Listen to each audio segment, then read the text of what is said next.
that has a problem.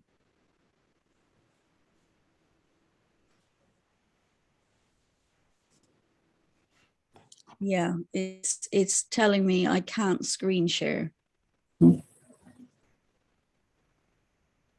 So I get the screen share button and I get the box and then it won't let me share. I think they will allow when you have to speak, then they will allow you to share the screen. Okay, we'll try it. Yeah. I had this problem in a presentation I gave 2 weeks ago. So. Oh, okay.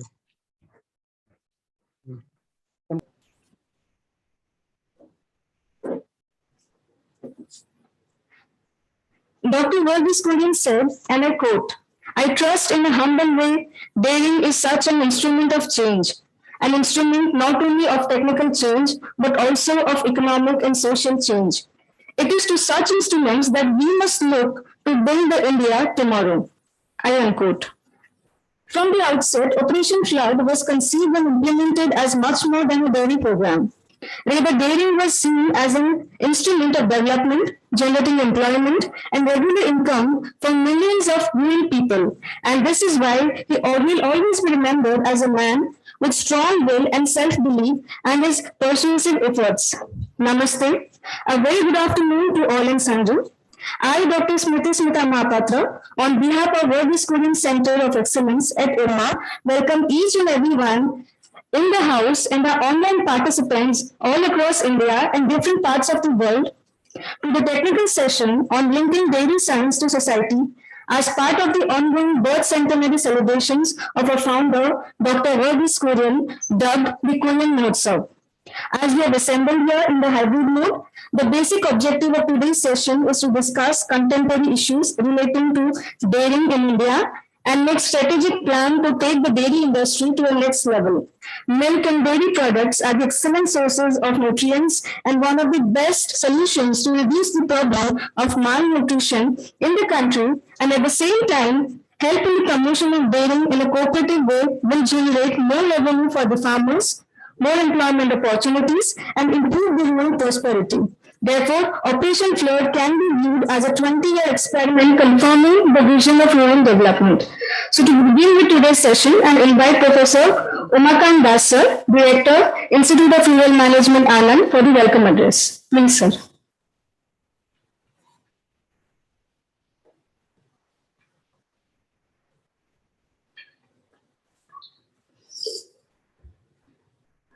Very good afternoon.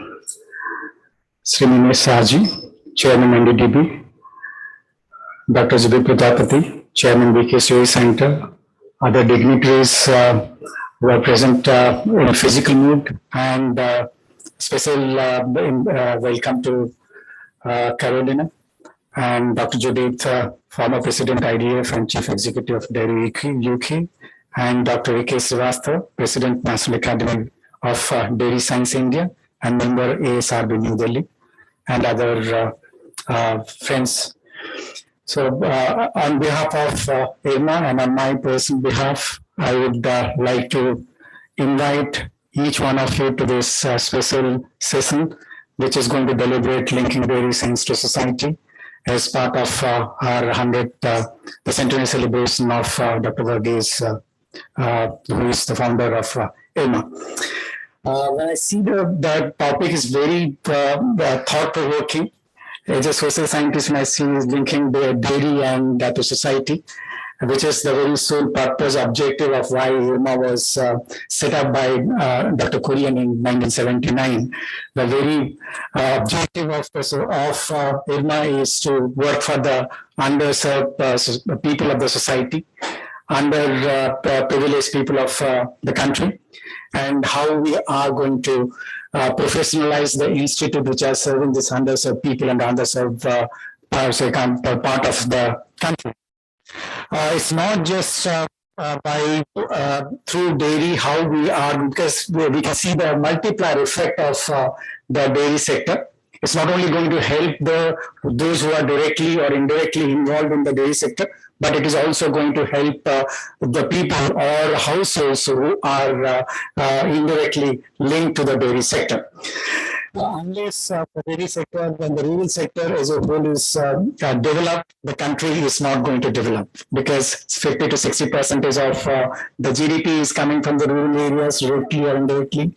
60% of the people are directly or indirectly, they are related to the rural areas. So if you want the society to be developed, if you want the economy to grow, it is the rural sector, and therefore the dairy sector has to grow. So I am sure this deliberation is going to address some of the challenges, issues which the dairy sector is going through, and how the cooperative movements and cooperative and with the inception of the new ministry, this particular sector is going to grow at a faster rate. I once again welcome each one of you. And I'm sure the deliberations are going to be fruitful, and we are going to have many takeaways from this particular panel discussion, as well as the opening remarks and other dignitaries who are going to talk about the dairy sector. Thank you once again, and I welcome you.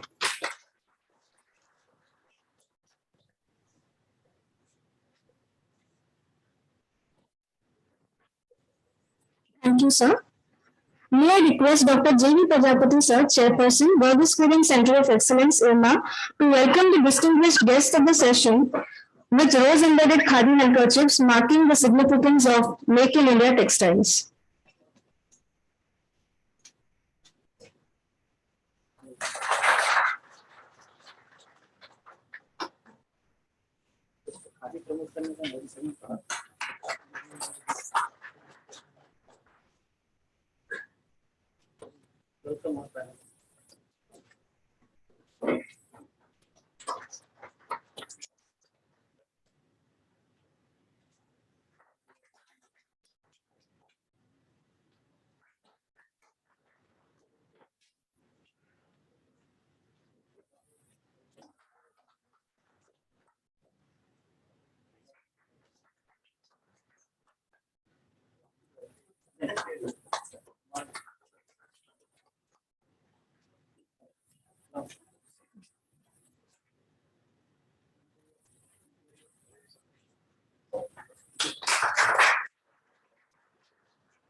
Thank you, sir. Now, may I invite Dr. Pankaj Parmar to welcome Dr. J.V. Prajapati, our Chairperson, World Schooling Center of Excellence.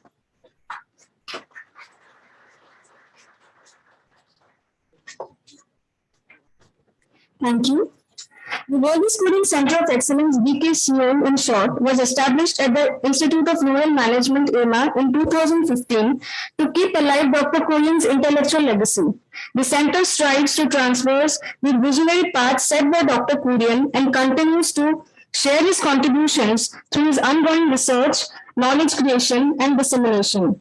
To showcase the same, World Schooling Center of Excellence releases an information brochure on Dr. Kurian's birth anniversary every year. So may I request the distinguished guest on the dais to release the World Schooling Center of Excellence information brochure for the year 2020-21.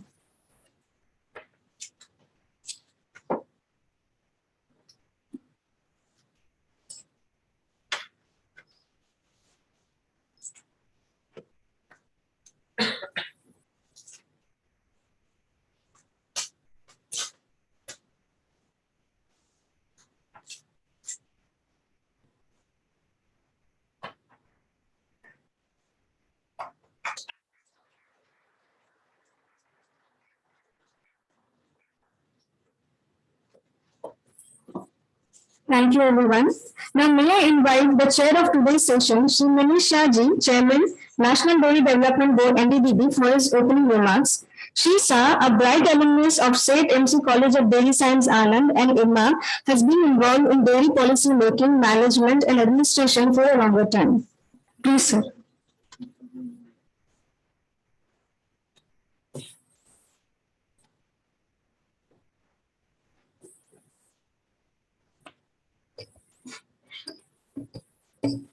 So good afternoon, everybody. Dr. J.B. Prajapati, Chairman of WKCE, Dr. Dash, Director IRMA, Caroline, Director General of International Dairy Federation, Dr. Judith Bryans, former President of IDF and also the Chief Executive of Dairy UK, Dr. Srivastava, President, National Academy of Dairy Science India and Member Agriculture Scientist Recruitment Board, all distinguished panel members, Dr. Parekh,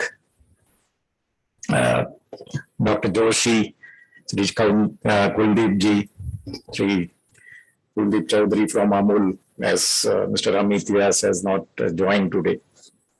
Chairman NCDFI and MD NCDFI, Principal Dairy Science College, MD Vidya Dairy, and all invited guests, ladies and gentlemen. I think first of all, I would like to compliment Verghese Kurian Center of Excellence for organizing this technical session on the theme linking dairy science to society. This is very much relevant and will continue to remain so. I think for our dairy industry, it has to be sustainable and also resilient. The close relations of people and cattle, I think, have benefited both the species for almost 10,000 years, and they still do. Those of you who have visited NDDB's Shastri boardroom, I think we still have that limestone relief carving from the necropolis of ancient Egypt, which is dated 1450 BC, and it clearly establishes the relationship between these two species. The theme of the current technical session is not only linked to this, but is also a step forward in that direction.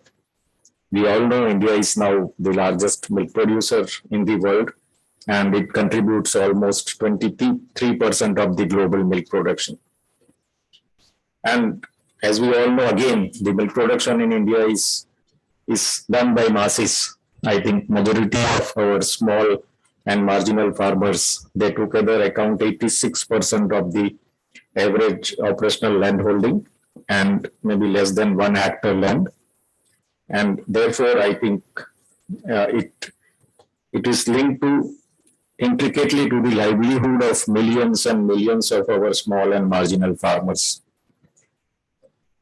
Dairying also is now a major source of subsidiary income for all these farmers and contributes, as Dr. Das told, 12% of the rural household income and is as high as about 25% in case of landless households. Thus, I think dairying today provides a wide array of benefits and addresses a multitude of issues, both financial, social, economical, and plays a very important role in providing employment to farmers, especially women members, and indirect employment to millions of our country fellows. I think milk is indispensable in ensuring the nutritional security in the nation. And it is also linked to the nutritional requirement in our society.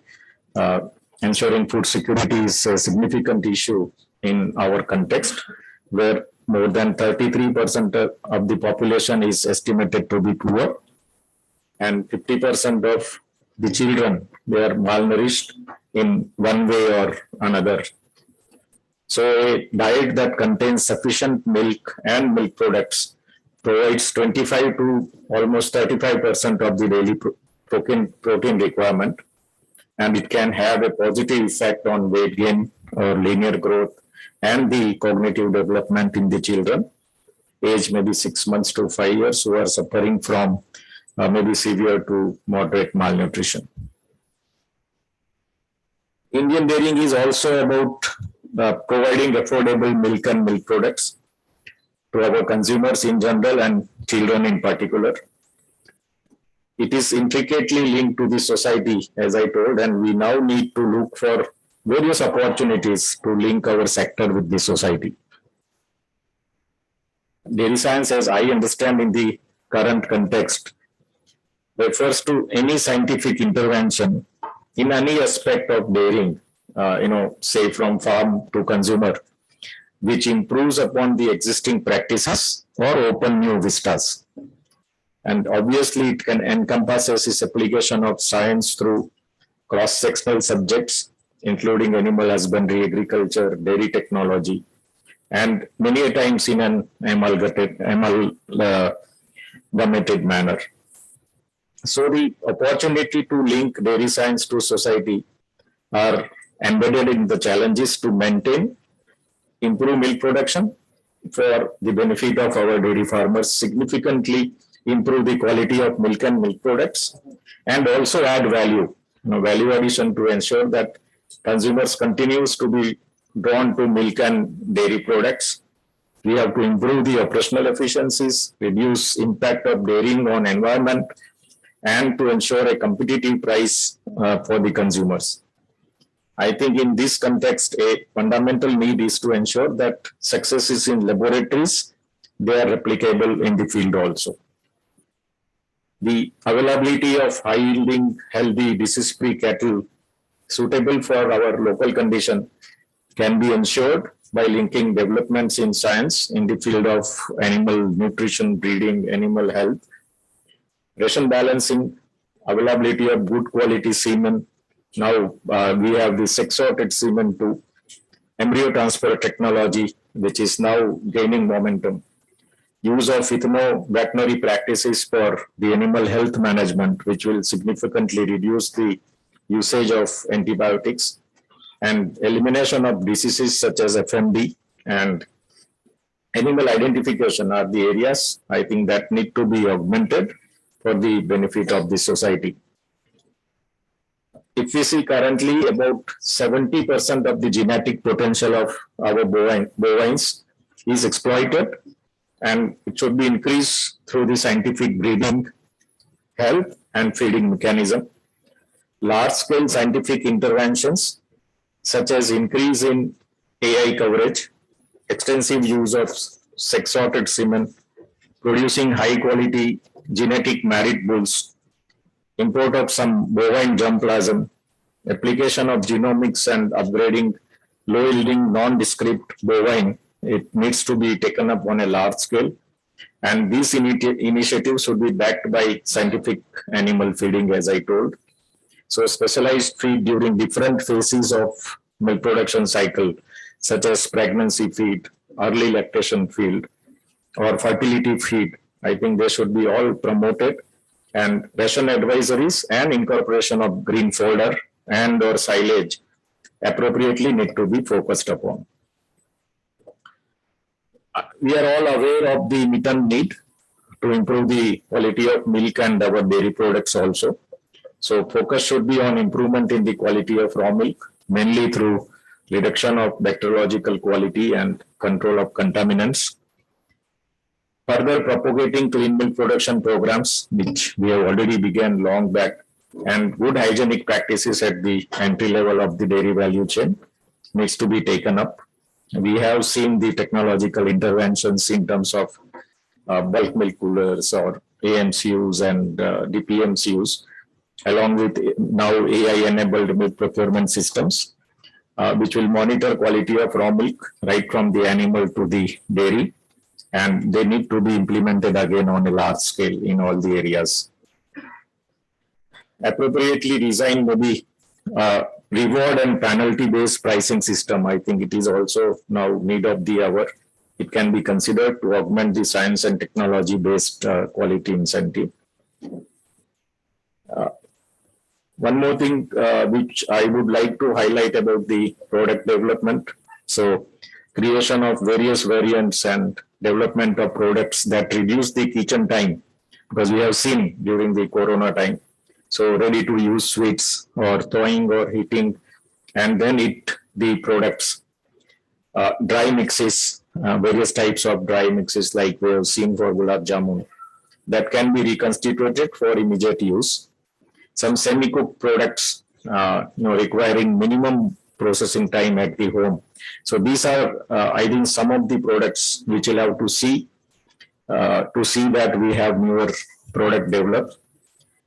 If consumer can be presented with food that is ready to use or ready for use with minimum preparation at home, I think it will form a staple component of their diet, entirely new segment of market, and then can become available to us. The another area is the composite foods. It's still untapped and inadequately tapped area in the context of new product development for retaining the consumers. And these foods are those that incorporate ingredients from one or more source. So you have dairy plus non-dairy components, and I think they are more satiating and nutritious, along with a great potential to replace or supplement the staple food components in our diet. Such foods have a regular consumption possibility, and to be successful, they should be formulated with more and more natural ingredients as far as possible. It should contain least additives and consistently possess sensory attributes that are liked by the consumers, along with a reasonably good shelf life. I think that is the area where, again, our scientists are working. Consumer education on variations in the quality or the sensory attributes, that is color, flavor, and natural fruit pulp, may vary, affecting final product attributes. And so we'll have to see that more and more natural ingredients are used, therefore, and which will be an important dimension in the acceptability of such products by the consumers. One more area, I think Dr. Prajapati is here, who have worked on the probiotic foods. So foods with claims such as probiotic foods, they have been gradually now emerging in our country. And they are also foods with immunity boosting, which claims an instant focus due to the recent pandemic we have seen. So to be sustainably successful, I think the claims in respect of such foods should be based on sound scientific evidences, and foods targeted for specific group of consumers, such as children or elder people or pregnant women or sports person. That also forms another category of new products, I think, where our industry can focus and design some products. Again, products for malnourished children, diabetes or obese people, and that also need to be formulated considering identified health conditions, which require, again, scientific knowledge and our technical skills. Some of the other area, I think, where the panelist will speak about the development of specialty products, like we have seen milk protein concentrates or whey protein concentrates, purified milk protein, lactose and some minerals, fractioning the colostrum to isolate bioactive peptides. So these are, I think, some of the products which are likely to be tapped in our country, and it needs to be explored for the benefit of farmers and society at large, because this can provide additional revenue to the farmer members. One area which I would like to highlight is reducing waste and improving the operational efficiency. I think it has to be a continuous activity in all our dairy plants. So employing proven technologies and high efficiency, scientifically designed equipment to this end should be, I think, an ongoing and continuous activity. Reduction in methane gas emission, I think that is one more area by maybe balancing the feeding of cattle, maximizing the use of solar and other renewable energy sources, and looking for alternate materials or approaches for plastic for packaging and distribution of milk and milk products. I think these are the areas that need popularization to reduce the impact of dairying activities on our environment.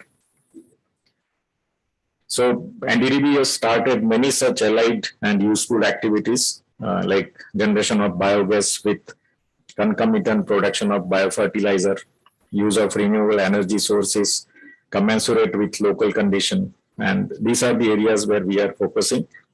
And we have now realized that manure is the second most valuable livestock product, if we see after milk. And its proper storage and application need to be fully exploited, not only for providing additional revenue to the farmers, but also for improving the soil fertility as an economic option for energy and biofuels. So technology to segregate solids from cow dung or buffalo dung and their utilization as biofertilizer. We have developed some field trials, developed some prototype machines, but I think a lot need to be done if we have to progress in this area. Lastly, I think I'll summarize that while the dairy science has improved the livelihood of millions of small and marginal dairy farmers through various interventions in milk production with improved milk quality and also by various nutritious dairy products by adopting advanced technology, it has also contributed significantly to the well-being of consumers across the country. I'm sure that today's deliberations will churn out some useful approaches to augment the efforts of all the stakeholders in creating strong and useful linkage between dairy science and society. Thank you. I think before I close, I would also like to before inviting the speakers, I will just like to introduce them. First speaker is Ms. Caroline Emmond. She is a Director General of International Dairy Federation. She was appointed Director General in February 2018. She is from Quebec, Canada. She is a lawyer by profession and has been a diplomat and has more than 25 years experience in senior executive and public affairs roles in private, public, and also non-for-profit sectors. Having worked 9 years in the Canadian dairy industry and abroad, she has a deep understanding of the dairy sector worldwide from various angles, be it producers, processors, research, policy, regulation, any angle you see, and experience with international organizations also such as WTO, FAO, ISO, and Codex. Next speaker, Dr. Judith Bryans. Dr. Judith is the Chief Executive of Dairy UK. She took over the running of the organization in October 2013. And prior to that, she was Director of the Dairy Council, a position she held from 2006. She was elected President of the IDF in 2016 and served for a 4-year term in that role.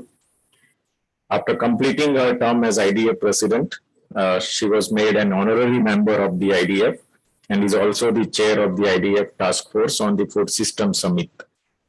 Judith also served on the board of the Global Dairy Platform. At a European level, she is a member of the board of the European Dairy Association, and in UK, she is a board member of the number of organizations including Dairy Energy Savings and the Milk Marketing Forum. She has a PhD from King's College London and is a registered nutritionist. Third and last speaker will be Professor and Dr. A.K. Srivastava, member in Animal Science and ex-director and Vice Chancellor of NDRI Karnal. Dr. Srivastava, a distinguished pharmacologist and toxicologist, is a member of Agriculture Scientist Recruitment Board. Before joining ASRB, DARE, Ministry of Agriculture and Farmer Welfare, he was also Director and Vice Chancellor at ICAR NDRI Institute, Karnal. He is also a Vice President of National Academy of Agriculture Sciences, President National Academy of Dairy Science, India, and Patron of Indian Dairy Association. He is a distinguished member of National Academy of Science, Fellow of National Academy of Agriculture Sciences, and a host of other such associations. He has been decorated with numerous prestigious awards and honors, including ICAR Jawaharlal Nehru Award, International No-Seal Award, and so many others. I think it will take a long time for me to read all the awards. And he has more than 250 research papers in his credit and has guided more than 30 PhD and MVS, CMS or MD students. So I welcome all these three speakers and we can start this session now. Thank you so much. Thank you.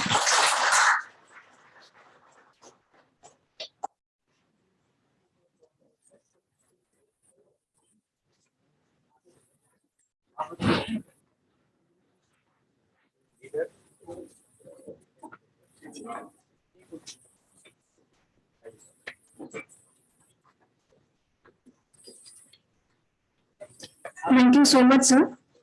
May I request our guests to occupy the front row before we begin the virtual session?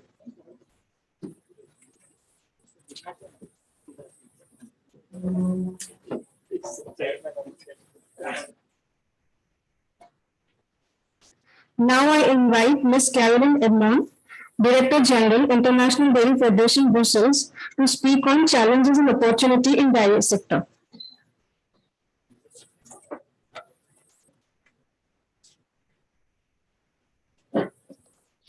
Thank you very much. Good afternoon, everybody, distinguished guests and dear colleagues. First, I'd like to thank Irma for the privilege to participate to this webinar, which is part of the Dr. Kurian anniversary celebration. A few years ago, another famous Indian man, Dr. R.S. Sodhi, gave me a book entitled, I Too Had a Dream, Verghese Kurian by Gauri Salvi.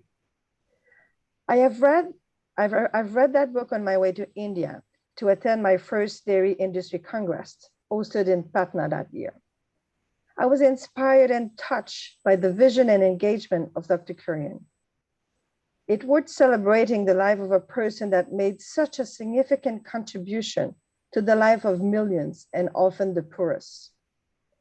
I was also impressed by the humanity of the man who was able to notice that not all the workers of his plant could afford the milk they were producing. And then he gave them access to that milk. He was a true pioneer, and he still contributes to the advancement of the dairy sector through the Verghese Kurian Center of Excellence, which we are celebrating today. You will not be surprised to learn that he also contributes to IDF. I find this great photo in our archive of Dr. Kurian at the IDF World Dairy Summit in Delhi in 1974. So as you could see, he was also part of IDF community.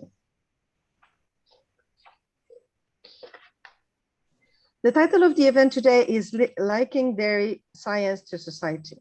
One could say that dairy science purpose is to serve society. By providing research and knowledge for the development of good farming and processing practices, dairy science ensures quality dairy foods and efficient resource utilization. By providing facts and evidence to regulator so they can make science-based standard and policy, dairy science ensures safe, nutritious, and sustainable food and protect consumers from being misled. All dairy scientists and experts that are then participating to nourishing the world, facilitating the production and trade of dairy food. The International Dairy Federation is an example of the contribution of dairy science to society. From its foundation in 1903, one of IDF key mandate has been to contribute to hygienic products. Milk quality and safety has always been at the heart of IDF work. The development of science-based regulation and policies is crucial to ensure food security. We also know that there is no food security without food safety. So ensuring the development of adequate standard by Codex Alimentarius is the first step. IDF has been Codex advisor since the creation of Codex in 1962. Ensuring that Codex standards are integrated to the national regulation by countries is the next step to ensure an harmonized level of food safety around the world. Obviously, implementation, testing, and samplings are key to maximize the impact of the standard. IDF brings together more than 1,200 dairy experts from around the world to produce technical publication and exchange knowledge, as well as to share expertise with international governmental organizations such as CODAC and OIE. As you know, science is not easy to communicate to non-expert. So we must then ensure to translate that science into messages that regulator and policymaker can understand and use in their work. We must also benefit from all opportunities to communicate the goodness of dairy and its contribution to the UN Sustainable Development Goals, healthy diet and sustainable food system.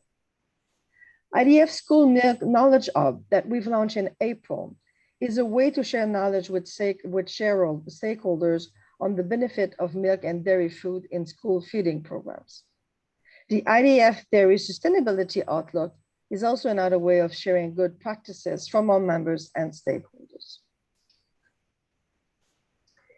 In addition to support the substantial role of women in dairy farming, IDF is also promoting dairy science to women and girls. Attracting young women and girls to dairy science is crucial for our sector.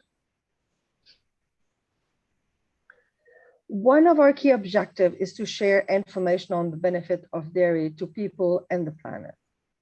As the former UN Secretary General of the United Nations, Ban Ki-moon, said at the IDF World Dairy Summit in Daejeon in 2018, the dairy sector plays a leading role in international efforts to achieve the Sustainable Development Goals, which are aimed at socioeconomic transformation, to eradicate poverty and hunger, and to construct a sustainable world where humanity can enjoy better education, healthcare, and equality.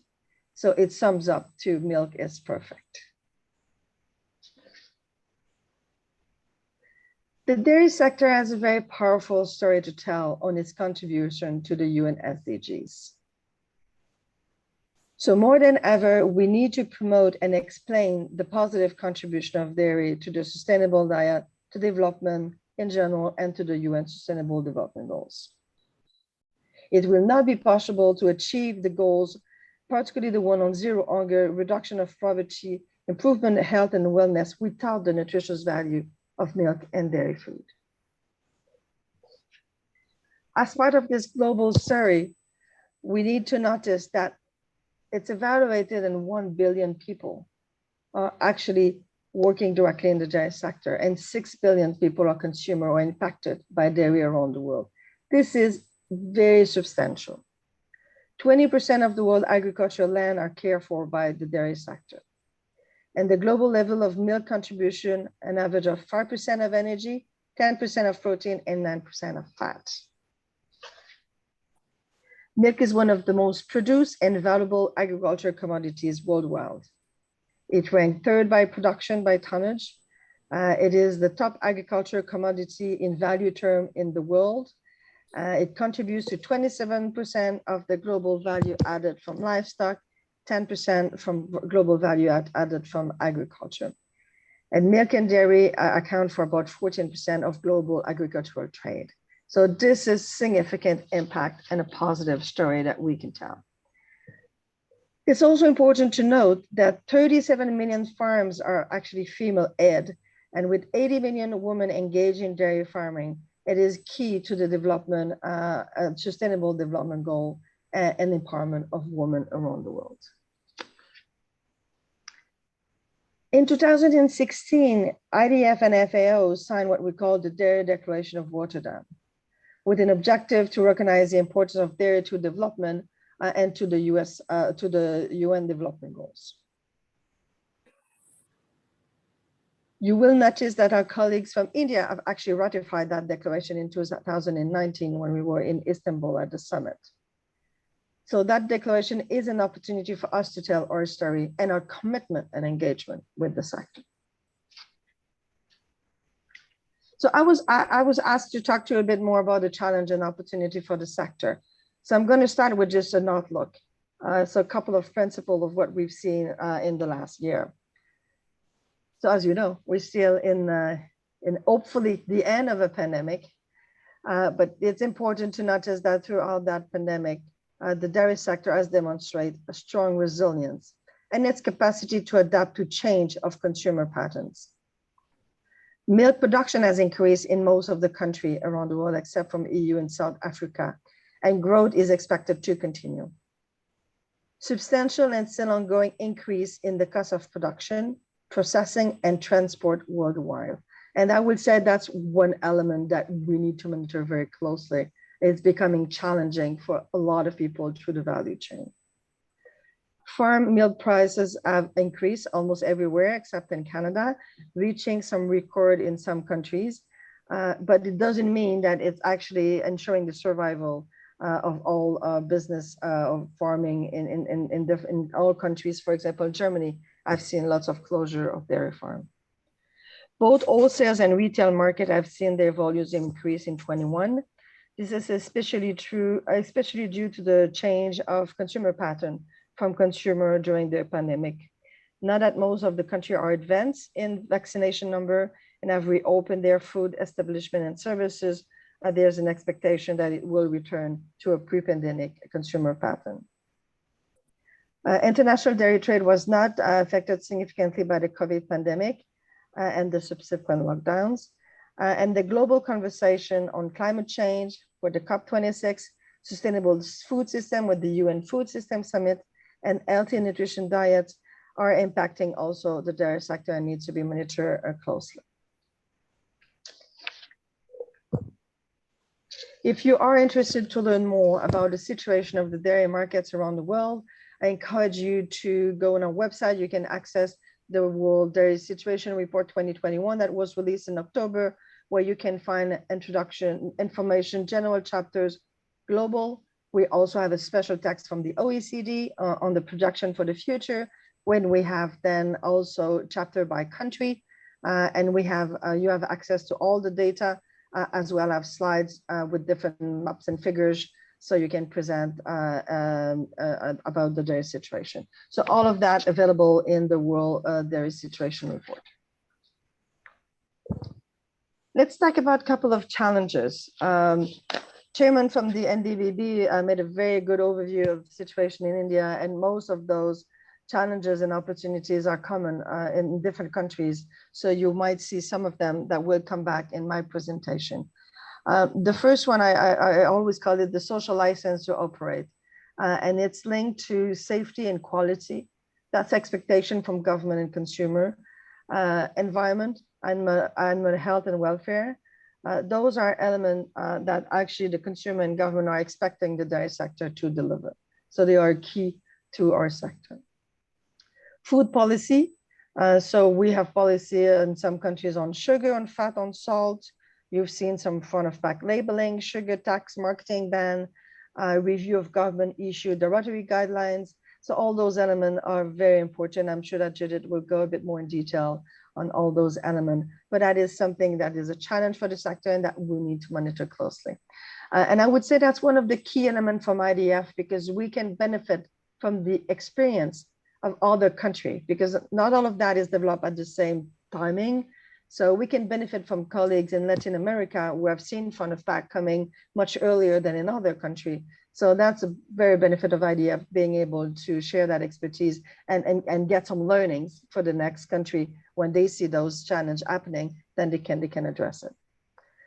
Obviously, things that you're hearing more and more, and I know that's also a preoccupation in India, the perception that plant-based products are more sustainable. And I use the word perception because you would know by using that word that I disagree, that it is equal. I think that one important element is that we need to remind everybody is that dairy products are delivering a package on nutrition that is unique. And it's the interaction of those nutrients are also unique, and what we have to offer in terms of balance of quality, protein, compared to the price is definitely something that worth for family to take into consideration. So we can't say that all products are the same, they are different, and consumer needs to know what they're getting, and then they can make that decision. And the last bullet I've put in the importance of science-based facts in a world of social media. Those fake news, easy access to opinion. And I would say in the last events we've seen internationally, and Judith will be a witness to that, we hear a lot of opinions. People have lots of opinions. And they think this and they think that, and this one is better and you should do that. But at the end of the day, policies, regulation, decision-making should be made based on science. And that's something we need to repeat and repeat and repeat, because it is scary when you hear people sharing their opinion, and some people have very loud voice. Some people are not accountable to anybody, so they don't need anybody's revision or support to make those statements. So it's easy for them to do so. But at the end of the day, we've got the life of people. It's their health, their wellness, their livelihood. And it's important that we ensure that decision by our governments and by a regulating body are based on science. I know that Dr. Srivastava will be addressing climate change a bit later. I just wanted to mention the importance of this new global initiative that has been supported by key actors of the dairy sector and now supported by more than 80 dairy companies and organizations around the world. And it's called Pathways to Dairy Net Zero. It was officially launched just the day before the UN Food System Summit. And we had an event as well in COP26. And this is very important initiative. If you haven't looked into it, I encourage you to go on the website. You'll see the declaration. You can support, you can join in. There's all kind of action you can do. But the objective here is to provide tools to the reality of different stakeholders and country to make an action. Because at the end of the day, this is an action call on climate. Everybody are starting from different reality, different starting point. And this initiative is about bringing everybody on board and finding solutions that are different for different countries. That's why it's called Pathways, because in the pathways you can find different elements. And one of this element is reducing a mitigation of green gas emission. And obviously, as Dr. Shaw mentioned earlier, the importance of increasing productivity, efficiency of the animal will actually have, is one of the actions that can be taken to reduce climate change. Let's be more positive now and talk about opportunities. There's plenty of opportunities, and I felt that the chairman of NDDB did a very well overview of all those opportunities, opportunities to improve, opportunities to grow, opportunities to engage. So all of those opportunities are very important. At the global level, what we've noticed is still, although we've been doing it for several years, it is still important more than ever that we continue to promote the role of dairy in healthy diets, produced in sustainable manner, and the contribution to the UN SDGs. The UN SDGs is the global metrics. That's what countries are using to talk about improvement. So we need to make sure that work we do in dairy is recognized as an action by government into the realization of those sustainable development goals.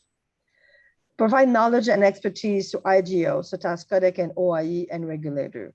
It is key, as I just mentioned earlier, as a challenge that science-based is important, then as an opportunity, we have this chance of bringing up the science and making sure that the governments and the regulator are aware of all the good work that is done through IRMA and others in making sure that they have all the information before they make a decision.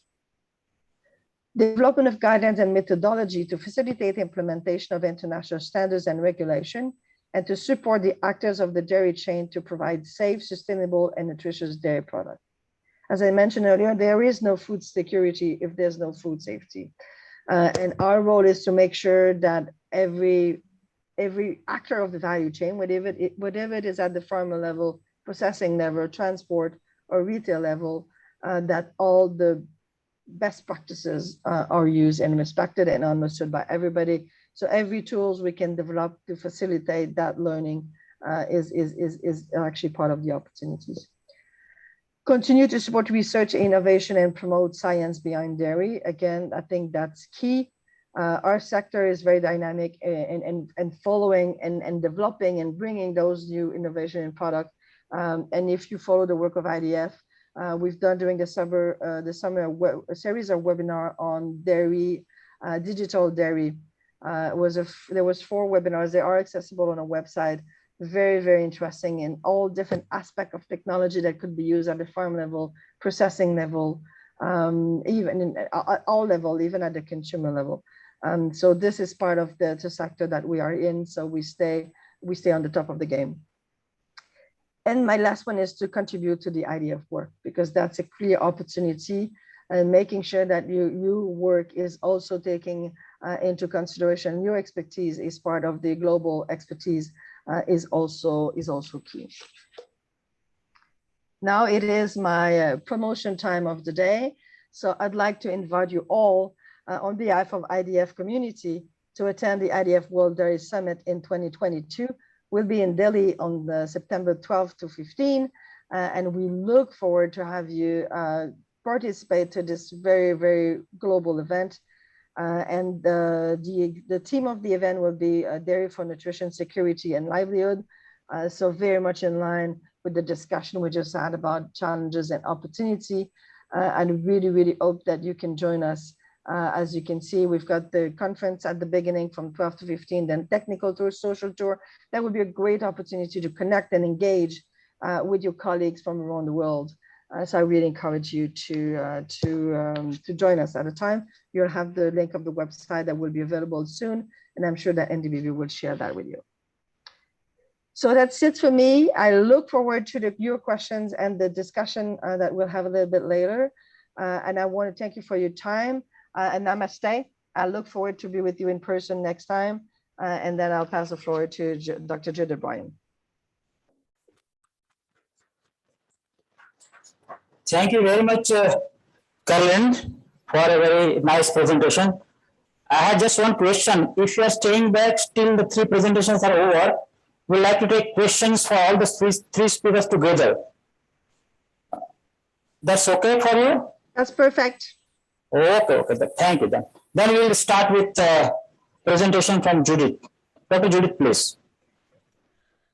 Good afternoon, everybody, and namaste. I'm absolutely delighted to be here with you today for this event, for this centenary event for Dr. Kurian. It's an absolute pleasure, and I want to thank Dr. Prajapati for inviting me to do so. Now, I have a technical issue here today. Technology is wonderful when it works, but sometimes it doesn't work for me. And today I have a technology issue, which means that I can't share my screen. So I'm going to have to ask the organizers to kindly show my presentation for you and also push the slides on. So I will beg your indulgence for me having to do that. Hopefully it will all open okay. Yeah, it's opening. Fantastic.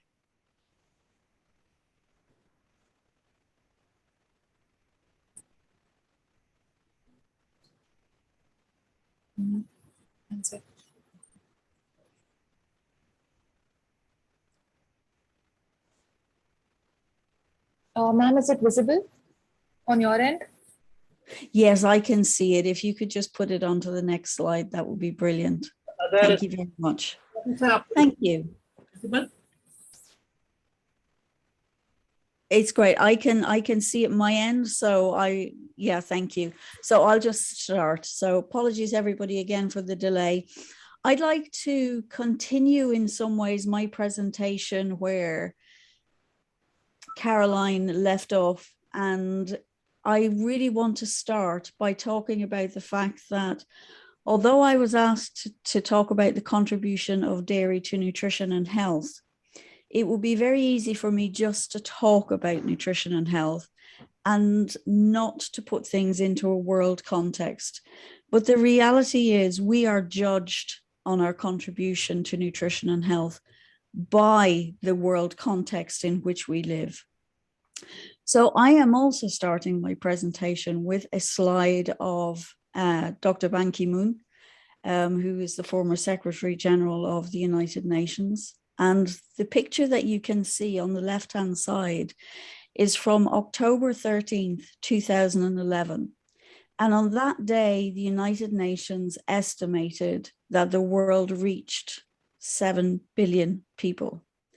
And the projections towards 9 billion people go ahead for 2050. And on that day, Dr. Ban Ki-moon said something very profound, which was that our world is a world full of terrible contradictions.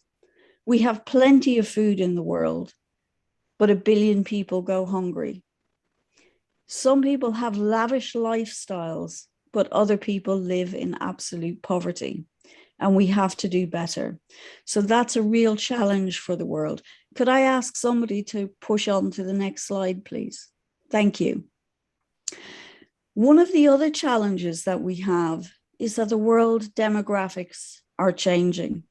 This UN publication shows us clearly from population statistics that the world is on a brink of a demographic milestone, as it calls it. Since the beginning of recorded history, there have always been more children in the world than older people, but that's changing. We will soon have more older people in the world than children, and more people of extreme old age than ever before. Next slide, please. Now, I think we have to recognize that getting older is a really good thing. We all want to be alive, and we're all getting older for fantastic reasons, for improved healthcare, for example. But old age comes with its own challenges to global health systems, and global health systems that already are under severe pressure. So we have to find a way as we move forward to look after our elder people so that they're not just old, but they're healthy and old.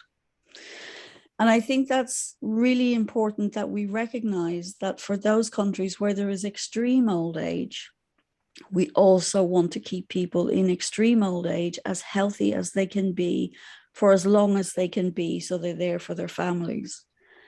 And from the perspective of where the dairy sector may have its future customers, there are obviously very great opportunities for specialized foods for elderly people.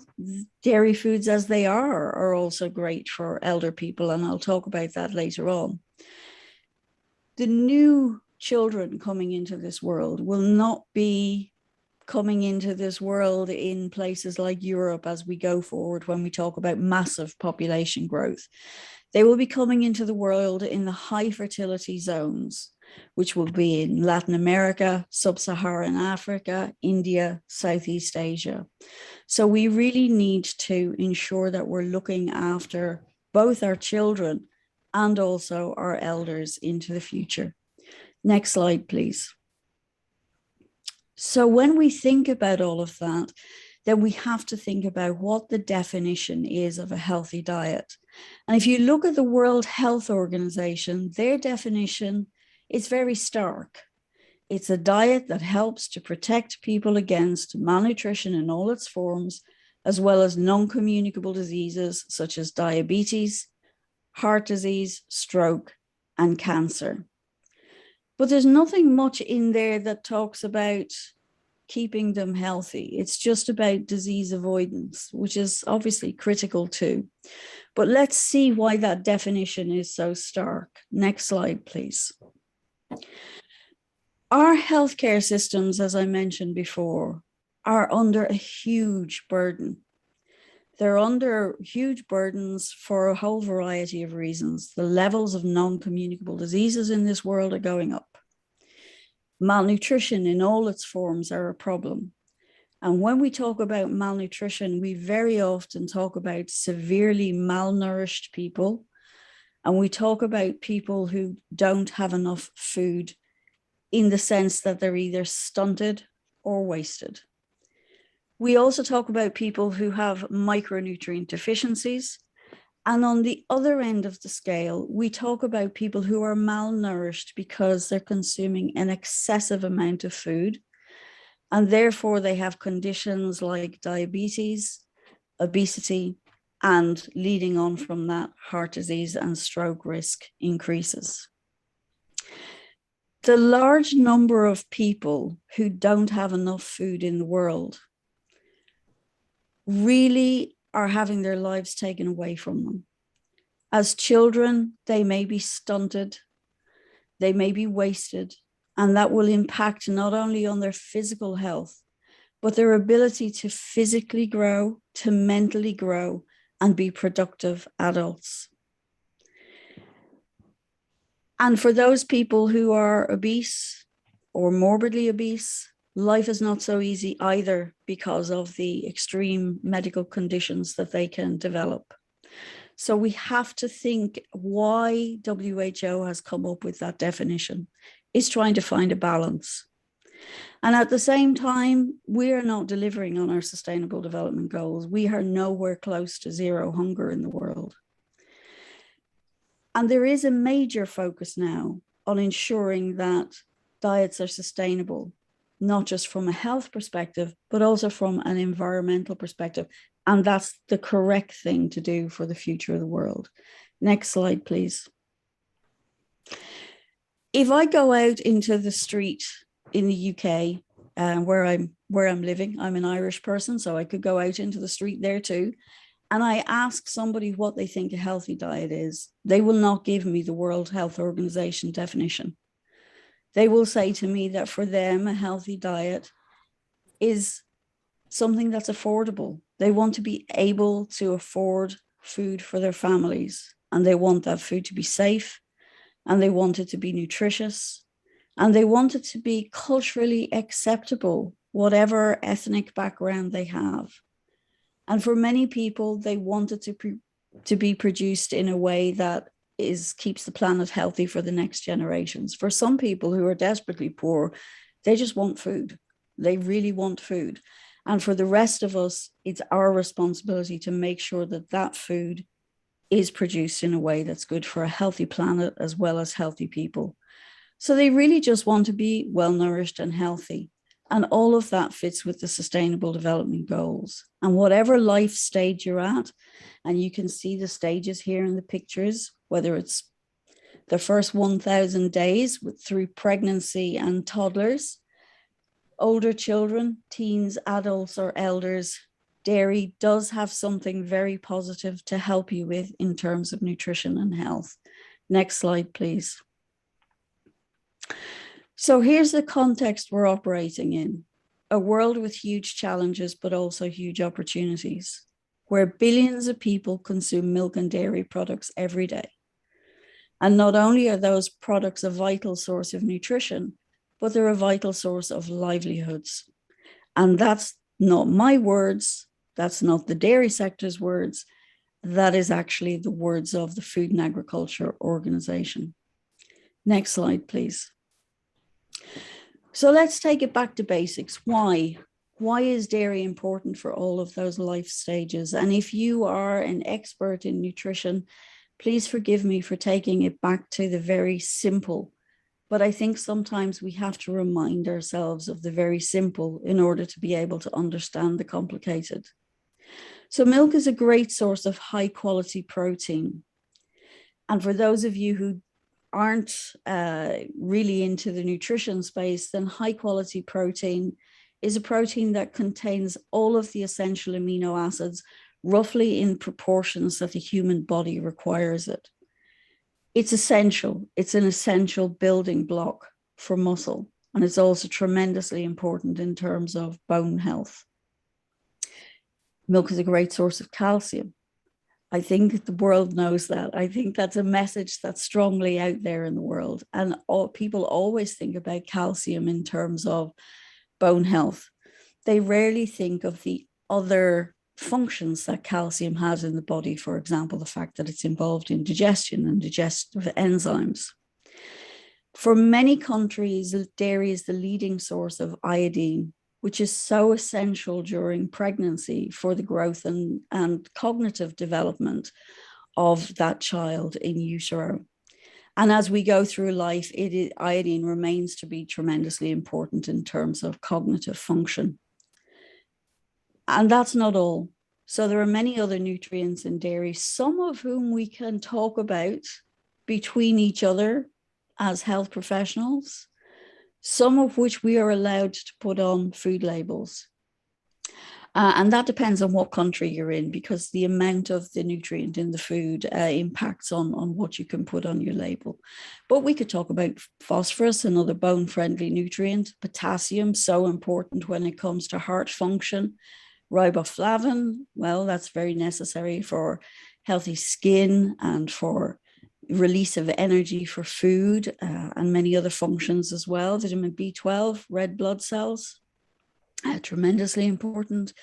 Zinc for our immune system, vitamin A for vision, for reproduction, and vitamin D. In some countries, dairy foods are fortified with vitamin D, and that's obviously tremendously important as well for a whole variety of things, including regulating calcium. And I haven't even mentioned all of the functions of those nutrients, but as I've gone through them, I hope you can see that whatever age you are, whether you're a toddler, whether you're an adolescent, or whether you're an elder, these are all important in keeping your body healthy. And many people would not meet their nutrient needs without consuming dairy foods. And that's why they're included in dietary guidelines around the world, including those in India. Next slide, please. Now, I want to talk to you about something that we hear very often, and we hear people saying, well, you don't need milk and dairy because you can get nutrients like calcium from plant alternatives. Now, plant alternatives offer a choice to the consumer, but they are not equivalent to dairy in terms of nutrition.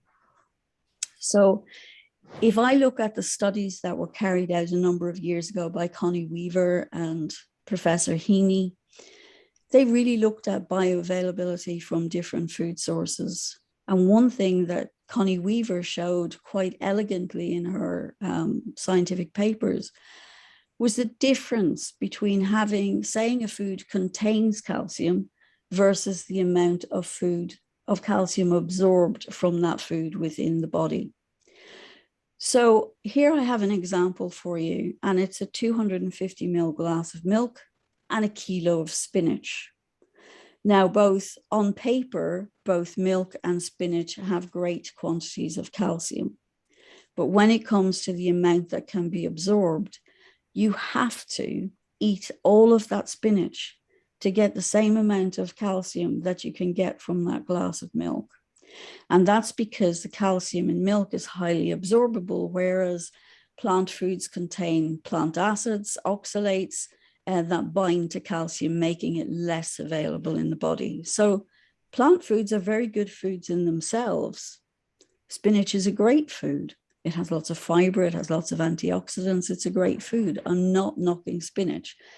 What I am saying is we have to be very careful when we talk about, or when we listen to people who have strong opinions, as Caroline mentioned earlier, saying that plant foods or plant-based alternatives are the same as dairy, because they're nutritionally different. Each has its own merits, and dairy foods can complement plant foods and the other way around. Next slide, please.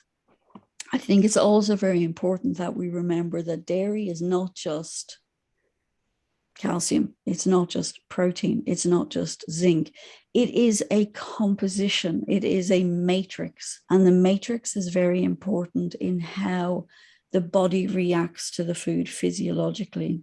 So there's been a lot of work done in recent years about the dairy matrix and its impact on health.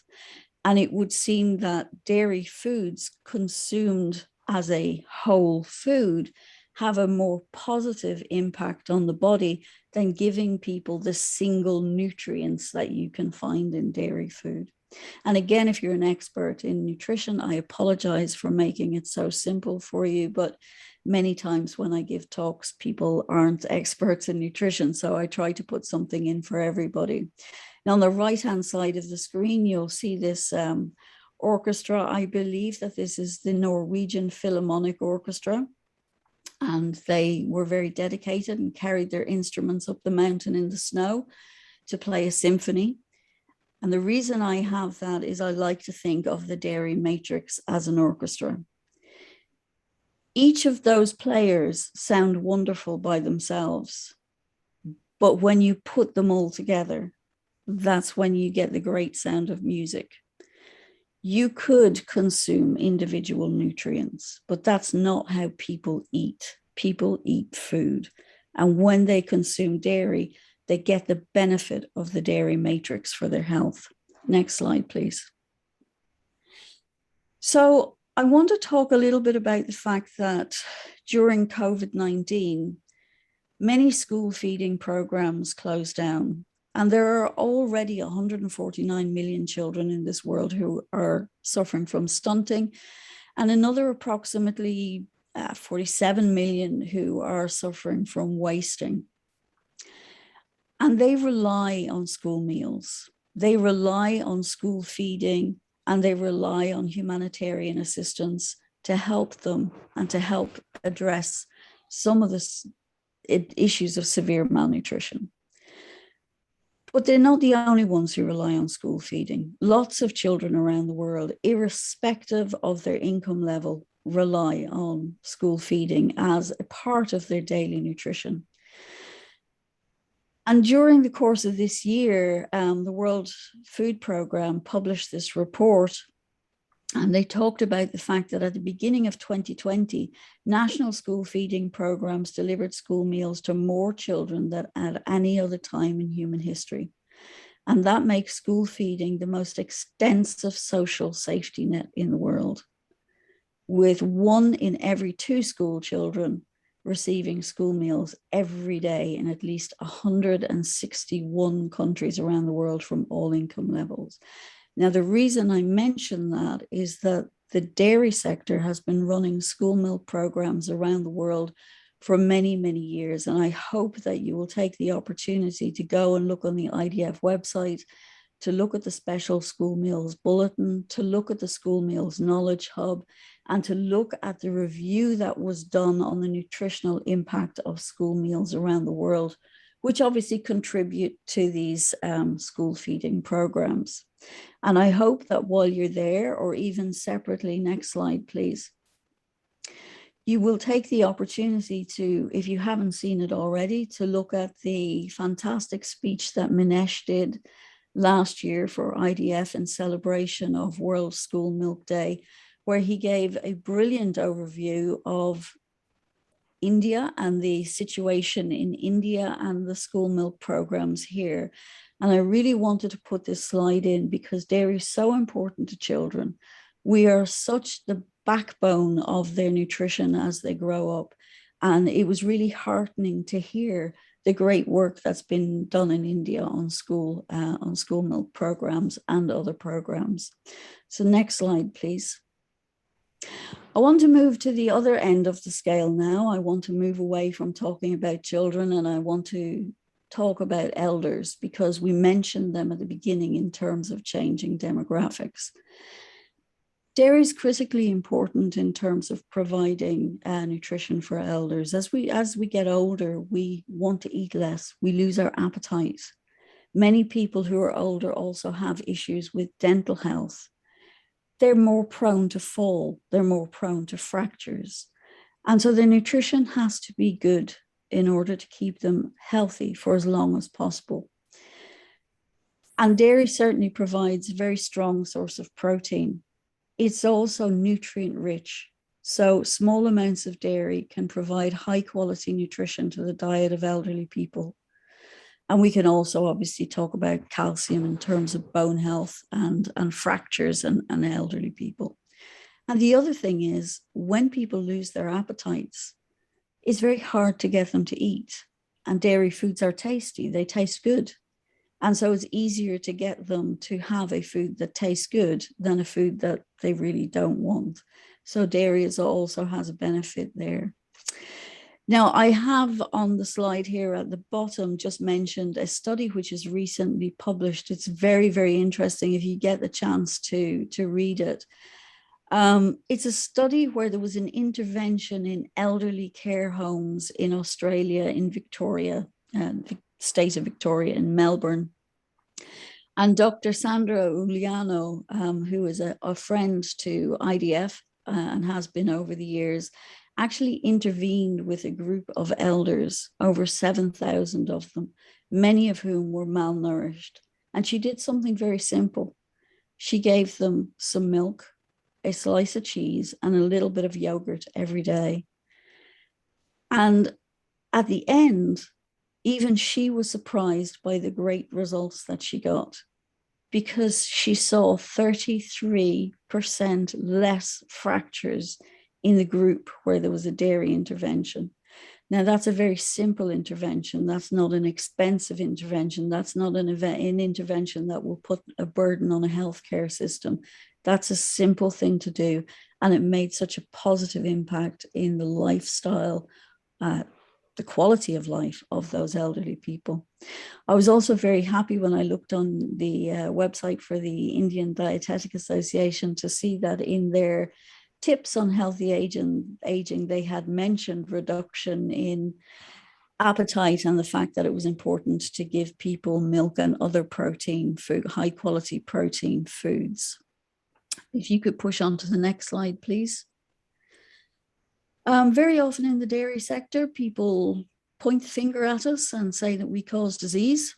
And I think, you know, that's a very difficult one for the dairy sector, because very often some of the people who do that, again, are people who have very strong opinions and not always backed up by the bulk of the literature. So I just wanted to mention the fact that, you know, obviously the overall burden of disease we assess using the disability adjusted life year score, or DALY, or daily, if you'd like to pronounce it that year, which has been put in place by the World Health Organization. And it's a time-based measure that combines years of life lost due to premature mortality and years of life lost to time where you haven't been in full health, basically. And one DALY is equal to 1 year. So although this is very small and you may not be able to see it on the screen, you can have the slides afterwards. So hopefully you'll be able to see it then. I wanted to show you two things. I wanted to show you the slide on the left. And at the bottom, there is a list of things in which people are deficient, which increases their loss of life or increases their DALY. And one of the things here is that people who are low consumers of dairy actually have increased DALYs. So that's not fantastic because it means a loss of health for them. And on the right-hand side, I wanted to also show you that eating dairy daily greater than 2 portions of full-fat dairy is associated with 32% less cardiovascular events and 25% less mortality overall. Now, they're just two quick snapshots because I wanted to recognize the fact that while I'm telling you lots of positive things about dairy, there are lots of people in the world who say we cause disease, but when we look at the DALYs, we see that we're actually beneficial to nutrition and health. Next slide, please. Caroline mentioned labeling earlier, and I wanted to put these slides in because if I'm being honest, I don't know at what stage you are in India in terms of people wanting to put dairy and other foods into a profile and label them as good or bad, or put red or green or amber on them. But in many countries of the world, that's where we are. And if you don't have that at the moment, I hope you never have it because it's too simple a system. I wanted to give you two different views of the world, one as a nutritionist and one as a policymaker. If you're a nutritionist, you look at this, it's a nice breakfast. It's got some cereal, some fruit and some yogurt and some nuts. So it's got great quality protein. It's got a good balance of fats between the dairy and the nuts. It's got calcium, vitamins, minerals, fiber. It's relatively affordable for many people. It's acceptable in many cultures, and it's suitable whether you're young or whether you're old. Next slide, please. But with the nutrient profiling models that have been developed in many countries around the world, if this lovely breakfast was packaged up and put into a shop for sale, all of that would be forgotten. And the only thing that would be on the label is that it's classified as high in fat, salt, and sugar. In the UK, we have traffic light labeling. So if this was available in the supermarket in one package, it would have a big red label on it. Next slide, please. And again, a small piece of cheese, great source of calcium, phosphorus, vitamin A, riboflavin, B12, great quality protein. You can give it in age-appropriate sizes. This tiny little piece for this tiny little girl, maybe a slightly bigger piece for an adult. It's tasty. It can be incorporated into meals. A nutritionist would see this as a good thing. Next slide, please. Every nutrient profiling model that I have plugged the nutritional composition of cheese into classifies cheese as either amber, so be careful, or red, danger. And it forgets all of the good qualities of the cheese. And that's because if you're a policymaker, what you're interested in is reducing population consumption of fat, salt, and sugar. And therefore, you're trying to come up with an easy measure to do that. And in coming up with that easy measure or that easy representation, you're losing the full view of the food. So my caution to you is please make sure, next slide, please, that you are reminding everybody, that we as a dairy sector are reminding everybody that since dairy was discovered, human beings have been consuming it. It's good for our health. Our consumers love it. And even in countries where consumers were moving away from dairy during COVID-19, they rediscovered how good dairy was because they went back to things that were reassuring and good for their health. A lot of people around the world would not have high quality diets or even adequate quality diets without the consumption of dairy foods. We're more than just a package of nutrients. We help economies. We help individual livelihoods. We look after land, all of those things that Caroline mentioned earlier. And we're essential as part of those programs that help deal with malnutrition. We're good at all life stages.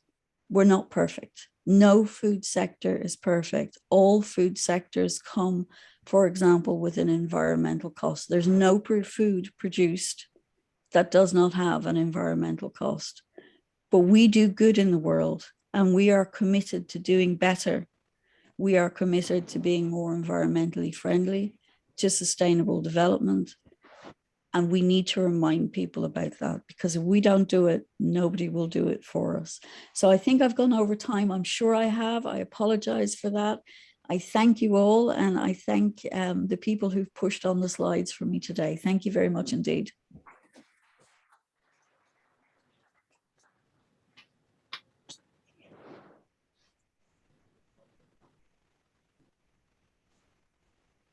Thank you. Thank you very much, Dr. Judith, for very insightful presentation. This is the way we'll have to work with the dairy now and then really educate the society. And that is why we kept this session titled as Linking Dairy Science to the Society. We need to educate them. So just like Karen, I also take a consent to have questions after the presentation of Dr. Srivastava. Thank you so much. And then we'll start with the presentation from Dr. Srivastava. Sir, you can share the screen from your side. Then we'll download here and do it. Thank you very much. I have already sent the PPT to your mail, but I am sharing from here. Yes, sir.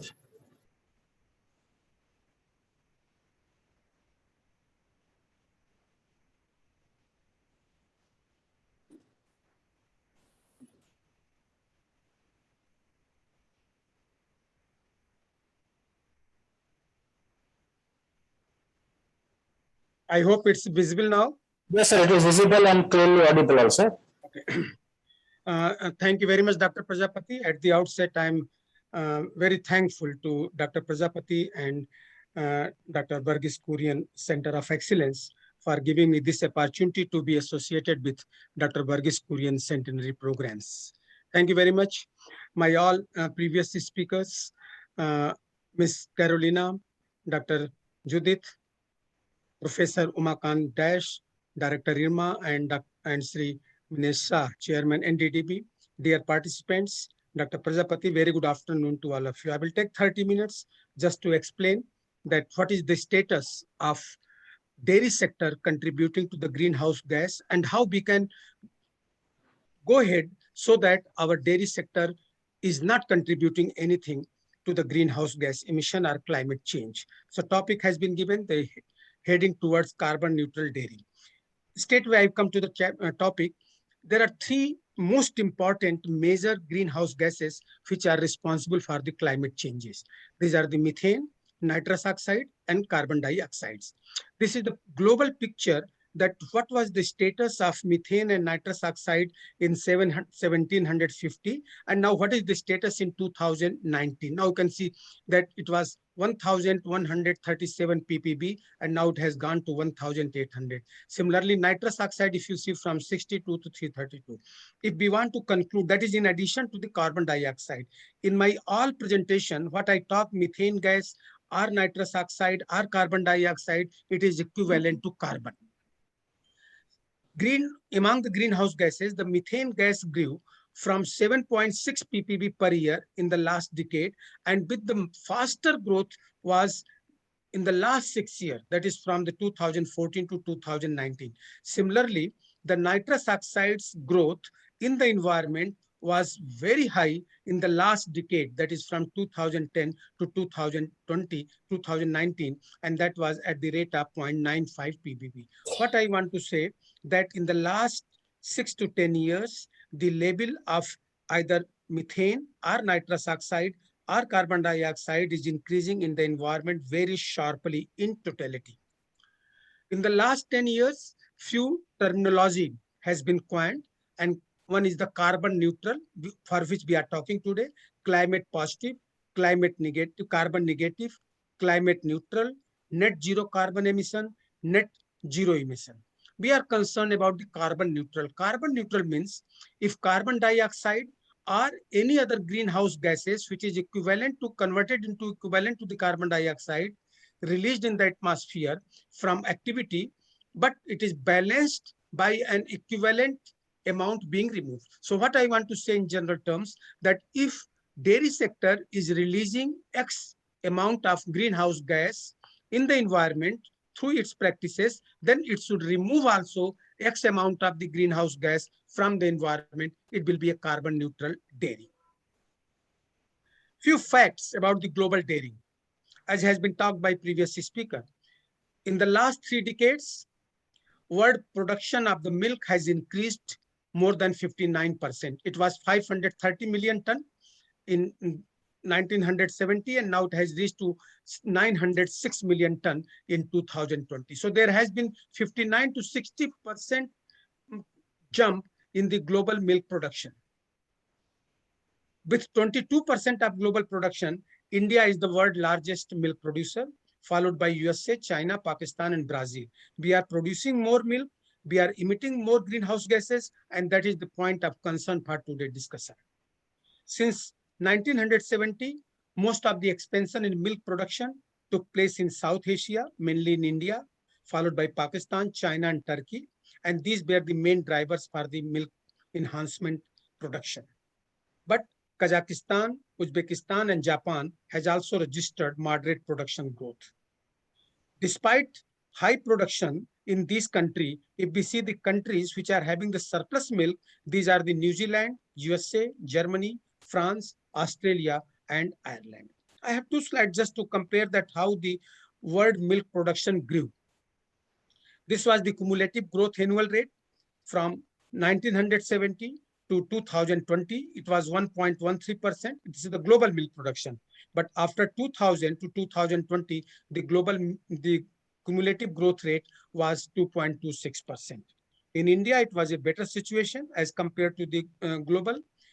In India, from 1972 to 2000, the cumulative growth rate was 4.4%, but from 2000 to 2020, the milk production cumulative growth rate was very high, that is the 4.76%, and this year it was approximately 6.5%.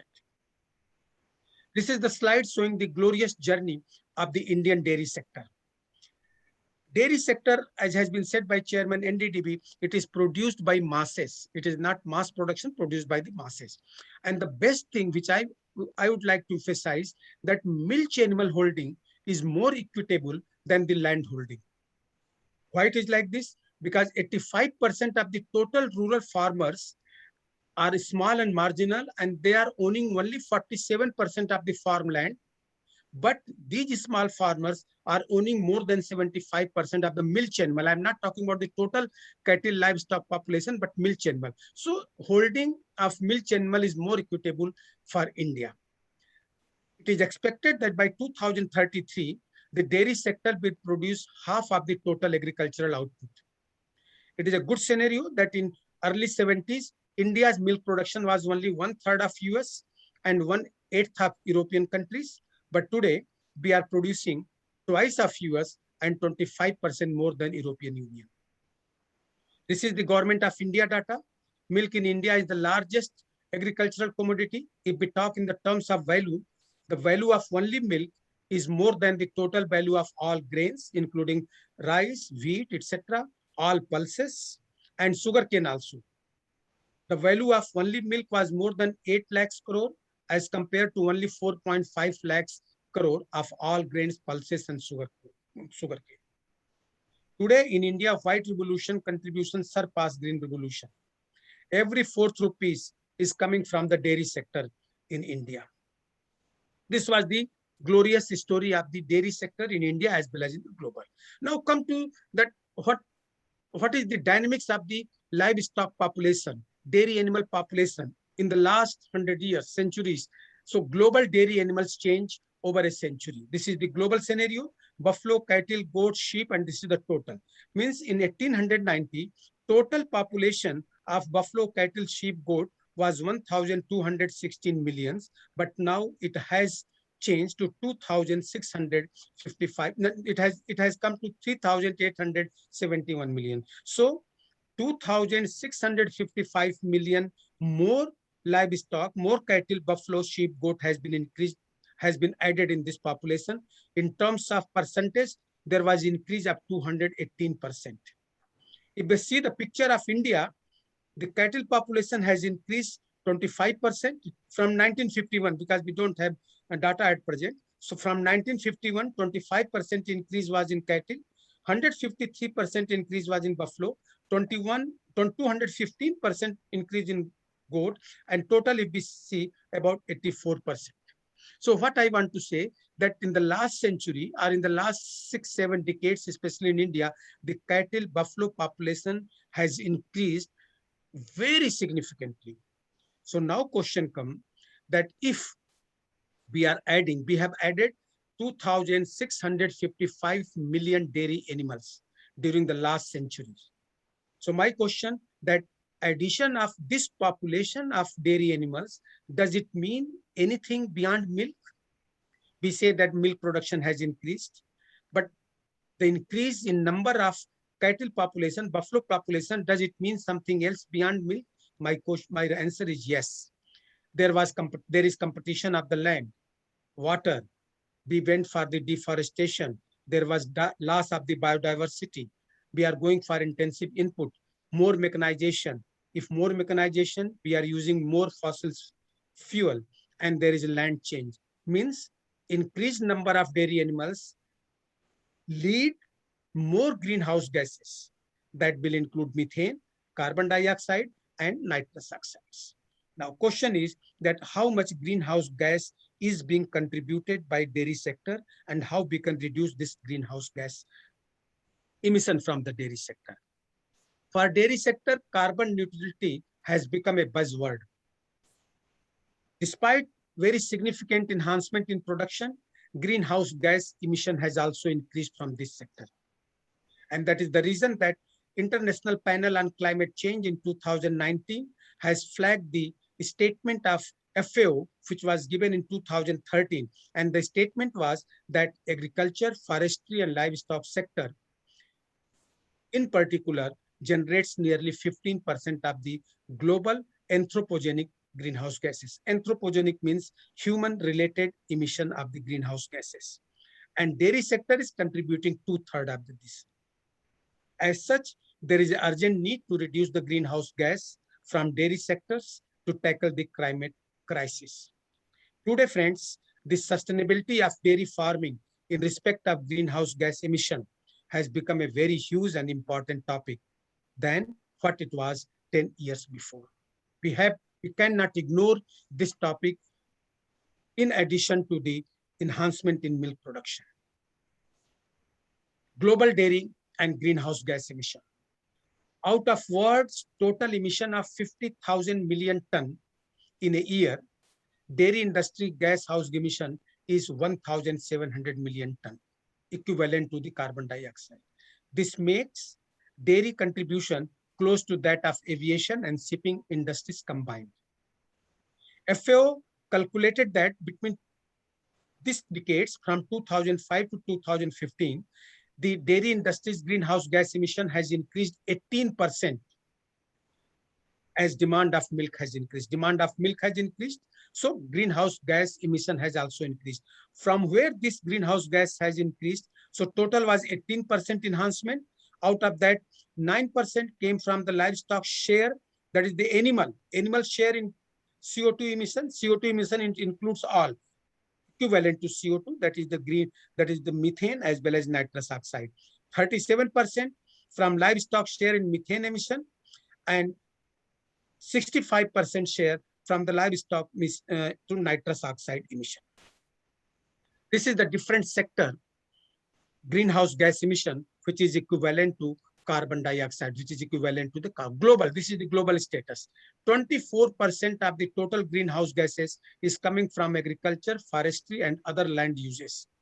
Dairy sector, livestock sector comes in this way. 6% from building, 14% from transportation, 21% from industry, 1% from energy, and electricity and other heat production process, it contributes 25% of the greenhouse gas emission. This is of global data. If we see the India picture, energy, because we are using more fossil fuel, so our contribution from energy is 61%. Industrial process 8%, less is industrialization, so less contribution from industrial process. Agriculture is contributing 28%, and land use changes is contributing 1%. Out of this 28%, which is coming from agricultural sector, in India, approximately about 50% is coming from livestock sector. As far as CO2 is concerned, India contributes 7% of global CO2 emission, next to the China, which is contributing 28%. More detail, what sectors of agriculture contribute to greenhouse gas emission in India? Rice is contributing 23%, rice cultivation. Manure management, poor manure management contributing 5%. Emission from soil 12%. Enteric fermentation from livestock, from dairy animals, means the methane gas, nitrous oxide gas, carbon dioxide gas, greenhouse gases coming from the rumen through enteric fermentation is 59%. I'm sorry, this 5 should be here. It is from 59%. And 1% is from crop residue. If we see the total greenhouse gases, which is coming from man-made procedure, so livestock contribute about 18% of global man-made greenhouse gas emission. Now coming to the specific, that what is the carbon footprint of per kg of milk production in different animals in India. This is our data. This I'm trying to explain that 1.21 kg of carbon dioxide or equivalent methane gas and nitrous oxide are produced if we are producing 1 kg of milk yield from crossbred. From indigenous, carbon footprint is 2.96, from buffalo 1.85, and from goat it is 2.54. Carbon footprint per kg milk, energy and protein, per kg of milk protein and per kg of milk energy. If we see, even in this parameter also, indigenous cow, either in terms of per kg of milk energy or in terms of per kg of milk protein, indigenous cow is emitting more carbon dioxide or equivalent methane gas or nitrous oxides. Our crossbred is emitting less. This is the one story. I will come to another one. Carbon footprint of milk production, if we summarize, in ruminants or in dairy animals, 8 to 12% of total dietary energy is lost in carbon emission. That is the greenhouse gas emission during enteric fermentation. Anaerobic fermentation of dung is another source of carbon emission. In India, livestock emit about 50% of greenhouse gases emission of total agricultural sector. We are losing energy worth 2.8 crores per day in form of greenhouse gases as a result of enteric fermentation in ruminants.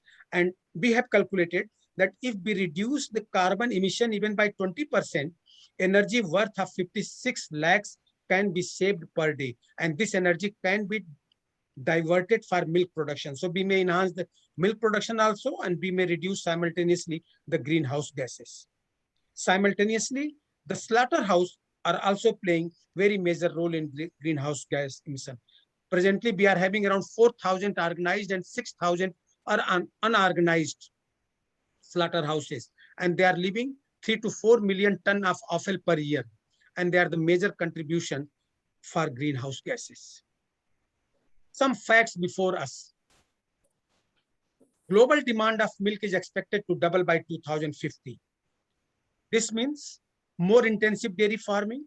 India also practicing more and more intensive dairy farming year by year. If there is a more intensive dairy farming, then more greenhouse gas. Developed and developing countries will produce an additional 9% and 33% of the milk output, respectively, by 2027. Greenhouse gas expended in India from 1.48 billion tons of carbon equivalent in 2000 to 2.84 billion ton in 2016. And it is projected that by 2020, it must have crossed to 3 billion tons. Growing by approximately 3% annually from 2020, carbon equivalent greenhouse gases emission is estimated to reach 3.7 billion by 2030. Methane is the largest contributor to total greenhouse gases from the dairy sector, accounting 50% of total emission. So whatever greenhouse gas is coming from the dairy sector, 50% is coming from in form of methane, nitrous oxide in form of that is 30 to 40%, and rest of emission is in the carbon dioxide. In some countries, really greenhouse gas emission from dairy sector is very high as compared to other sectors. This is the one part. But because of the greenhouse gas emission from dairy sector, there is climate change, but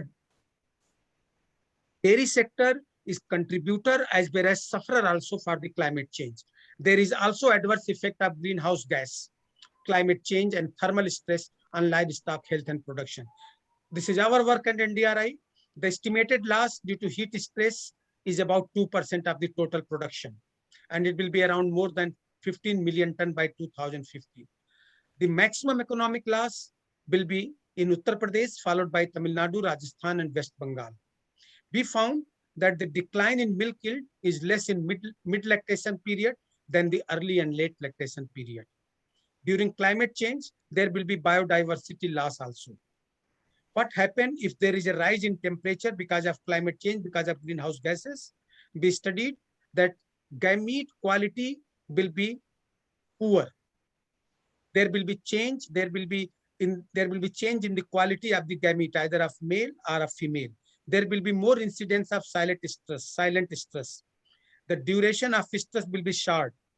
There will be decline in reproductive efficiency because there will be dysynchronization of endocrine activity between pineal hypothalamo-gonadial axis. We all know that pineal gland and hypothalamus gland, they are controlling the stress. We also found that because of the climate change, because of the greenhouse gases, there will be more incidence of mastitis, there will be more incidence of FMD, more incidence of tick-borne diseases, filaria, babesia, trypanosomiasis, etc. So they are the contributor as well as they are the sufferer also. Coming to the last part, what can be done? Carbon neutral dairying is an option. This is the only option. Another question comes that carbon neutral dairying, is it achievable? Can we achieve it? My reply is yes. How we can achieve? By following practices that can reduce greenhouse gas emission. These are the following best practices which can be used to reduce the greenhouse gases, and we can say that we are heading towards carbon neutrality. Whatever animal we are having, either our local animal, local breeds or crossbred, efficient management of dairy animals.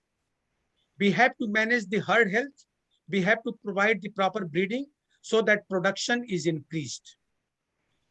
Selection of the animal will play the key role.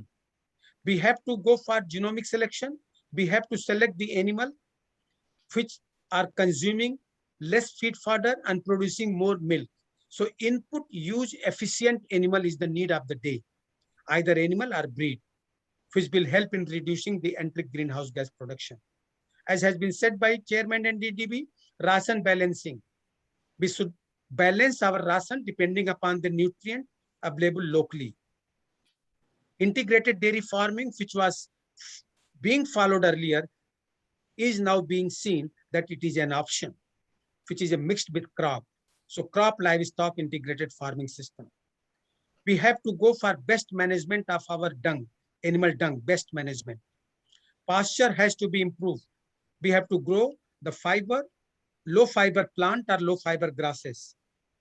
Enhancing use of solar thermal power for dairy farming, maybe for production, maybe for milking, maybe for collection, maybe for chilling, maybe for other processing. So we have to reduce the fossil oil, and we have to go for solar thermal power in the dairy sector. Few points which will lead us to carbon neutral dairy. Productivity enhancement, how we can enhance the productivity? Friends, a policy is required, a policy needs to be evolved to reduce the number of low producing animals in this country. Sooner or later, we have to calculate the total carrying capacity of this land in terms of number of the animals. In 1951, livestock population was half of the today's population, but the area under fodder cultivation was the same. Today, livestock population has just doubled, but area under fodder cultivation has not increased. So we have to calculate that how many animals we can sustain. Second aspect, improve the productivity of low producing animal. As I said, that our indigenous animal are low producing, they are future of this country. We have to improve their productivity by genetic improvement, by advanced reproductive technology, maybe IVF, maybe OPU, strategic feeding, balance rationing will be one thing, controlling the production diseases, mastitis, milk fever, and other diseases. So these are the procedures by which we can enhance the productivity of the animal. Coming to the selection of the appropriate dairy animals, that is the priority, which animal we should go for dairy. Now, we have identified the genes which are responsible for food intake, which are responsible for skin color, responsible for production of more carbon dioxide gas or other equivalent greenhouse gases. We have identified the genes. So future is that we should go for genomic selection of livestock for higher production and lesser emission of greenhouse gases. One example I'm giving, that our target will be to promote the climate smart dairy breeds. Sahiwal and Tharparkar is our indigenous breed. Crossbred animal, that is the current Swiss, our crossbred animal, crossed with Holstein Friesian and Swiss. This is the blood flow, blood flow in the dorsal side, blood flow in the abdominal side, blood flow in the ear. This is the Sahiwal, Tharparkar, and current Swiss data. What I conclude that Sahiwal, Tharparkar have higher blood flow on dorsal part than current Swiss. Higher blood flow in Sahiwal and Tharparkar, that we call as Zebu cattle, facilitate better sweating rate, making them more adaptive to climate change, to hot environment. Friends, on one side, I said that carbon footprint was higher in Sahiwal and Tharparkar, but this data says that yes, despite higher carbon footprint, they are more adaptable, they are more sustainable for the climate change. Continuing that, solar exposure of Zebu, that is the Sahiwal and crossbred, revealed that Zebu had higher cutaneous evaporative water loss than crossbred, making them more climate resilient. Crossbred had respiratory evaporative cooling and increased the respiration rate. So they are increasing the respiration rate. If respiration rate is increased, so they become more susceptible to climate change. More energy they will be using for increased respiration. As such, ability of Zebu cattle to increase evaporative cooling without increasing their respiratory frequency is an important index, making them heat tolerant. Now you can see that this is the JEBU. We can see that a uniform temperature on whole body, and this is the crossbred. You can see that temperature is not uniform. It is very high temperature on some part, and some part it is very low. So Tharparkar is more adapted to higher temperature than current freeze. Tharparkar maintain the same temperature all over body, which is not the case of crossbred. That's why indigenous animal are more adaptive. Now coming to the greenhouse gas emission, equivalent to the carbon dioxide or equivalent to the carbon in different breeds of cattle and their dung. There is more greenhouse gas production in crossbred animal, current freeze, as compared to JEBU cattle, that is the Tharparkar and Sahiwal. Not only that, if we talk about the greenhouse gas emission from the dung, it is higher in crossbred, that is the 96.8 milligram per kg of dung, than JEBU, that is the 48.3 milligram per kg of the dung. This was the first aspect, that we have to go for careful selection of the animal which are more adaptive, more resilient to the climate, and emitting less carbon dioxide equivalent methane gases in the environment. Strategic feeding to reduce the greenhouse gases. There is more greenhouse gas emission in rumen. Why there is emission of greenhouse gas in rumen? Because rumen provide a moist, anaerobic, and well-buffered environment, and there is a constant influx of the substrate for change and constant efflux of the products. Rumen microflora consists all microorganisms, bacteria, bacteriophage, protozoa, fungi, and methanogens, archaea, which are responsible for greenhouse gas emission. Increasing the bioavailability of nutrients. So what we can do, if there is a more methane gas emission, more carbon dioxide emission, more nitrous oxide emission from the rumen, then what we can do, we can increase the bioavailability of nutrients using enrichment technology of the feed and fodder, and using the rumen bypass technology. So we can use the nutrient which passes the rumen, and it is bioavailable to the animal for production of the milk. Improving the quality of fibrous crop residue. I will come later that how we can improve. Densified feed block technology, ration balancing. So these are the technologies which we can use for reducing the greenhouse gas emission in rumen, which is a big house for greenhouse gas emission, because all plus point, all favorable conditions are available in rumen. How we can reduce the greenhouse gases? Through manipulating the diet. We all know, friends, that 70% cost of the livestock production management system goes to the feed and fodder. And we have seen that high protein diet, if being provided, then the formation of greenhouse gas is significantly reduced. While with high fiber content, there is a significant increase in greenhouse gas release. Replacing plant fiber with starch is good. Why? Because it decreases the ruminal pH. If ruminal pH is decreased, then the microbial population will be modified, because this microbial population has poor tolerance in acidic pH, more particularly protozoa and cellulolytic bacteria. They cannot tolerate the low ruminal pH. If they will die, then ultimately hydrogen production will be reduced. If hydrogen production is reduced, then there will be less methane gas formation in the rumen. So this is the one way, that replace the plant fiber with starch. It will reduce the ruminal pH. There will be less survival of cellulolytic bacteria and protozoa, and there will be less methane gas formation.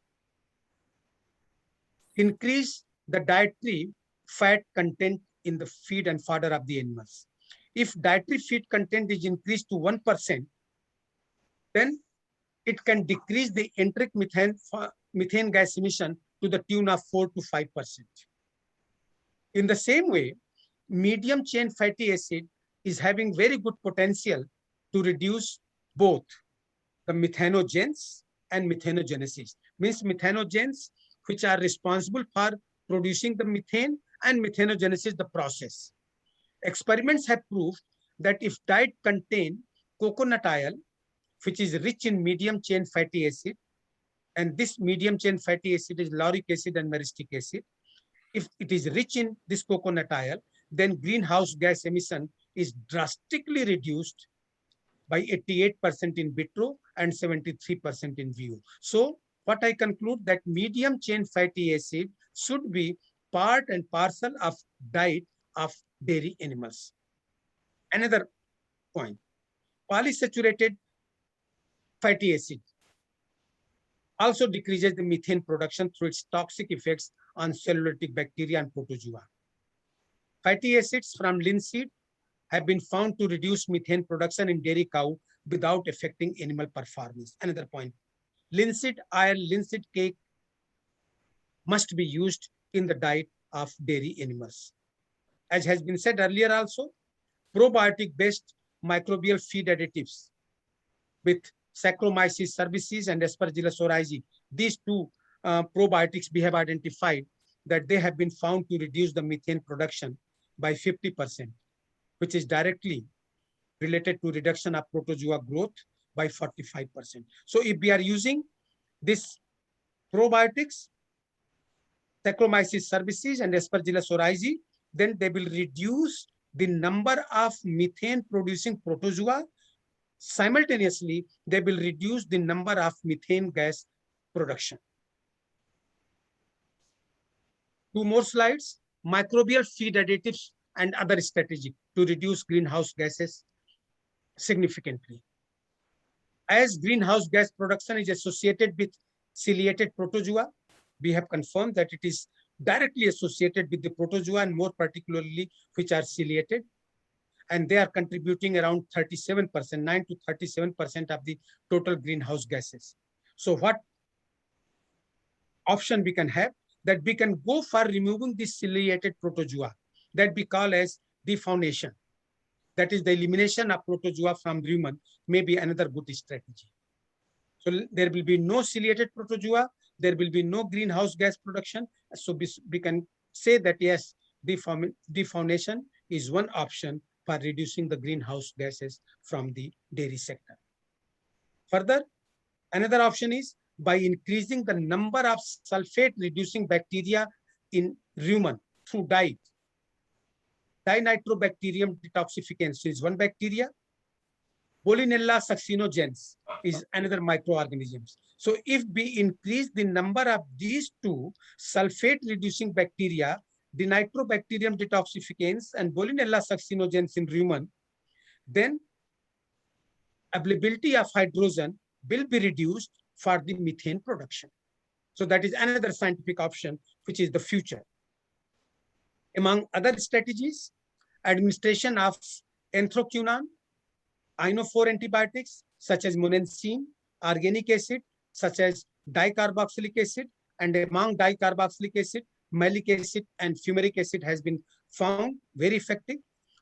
And in addition to dicarboxylic acid, malic acid, and fumaric acid, some plant extracts have also been found to be very effective in reducing the production of greenhouse gases.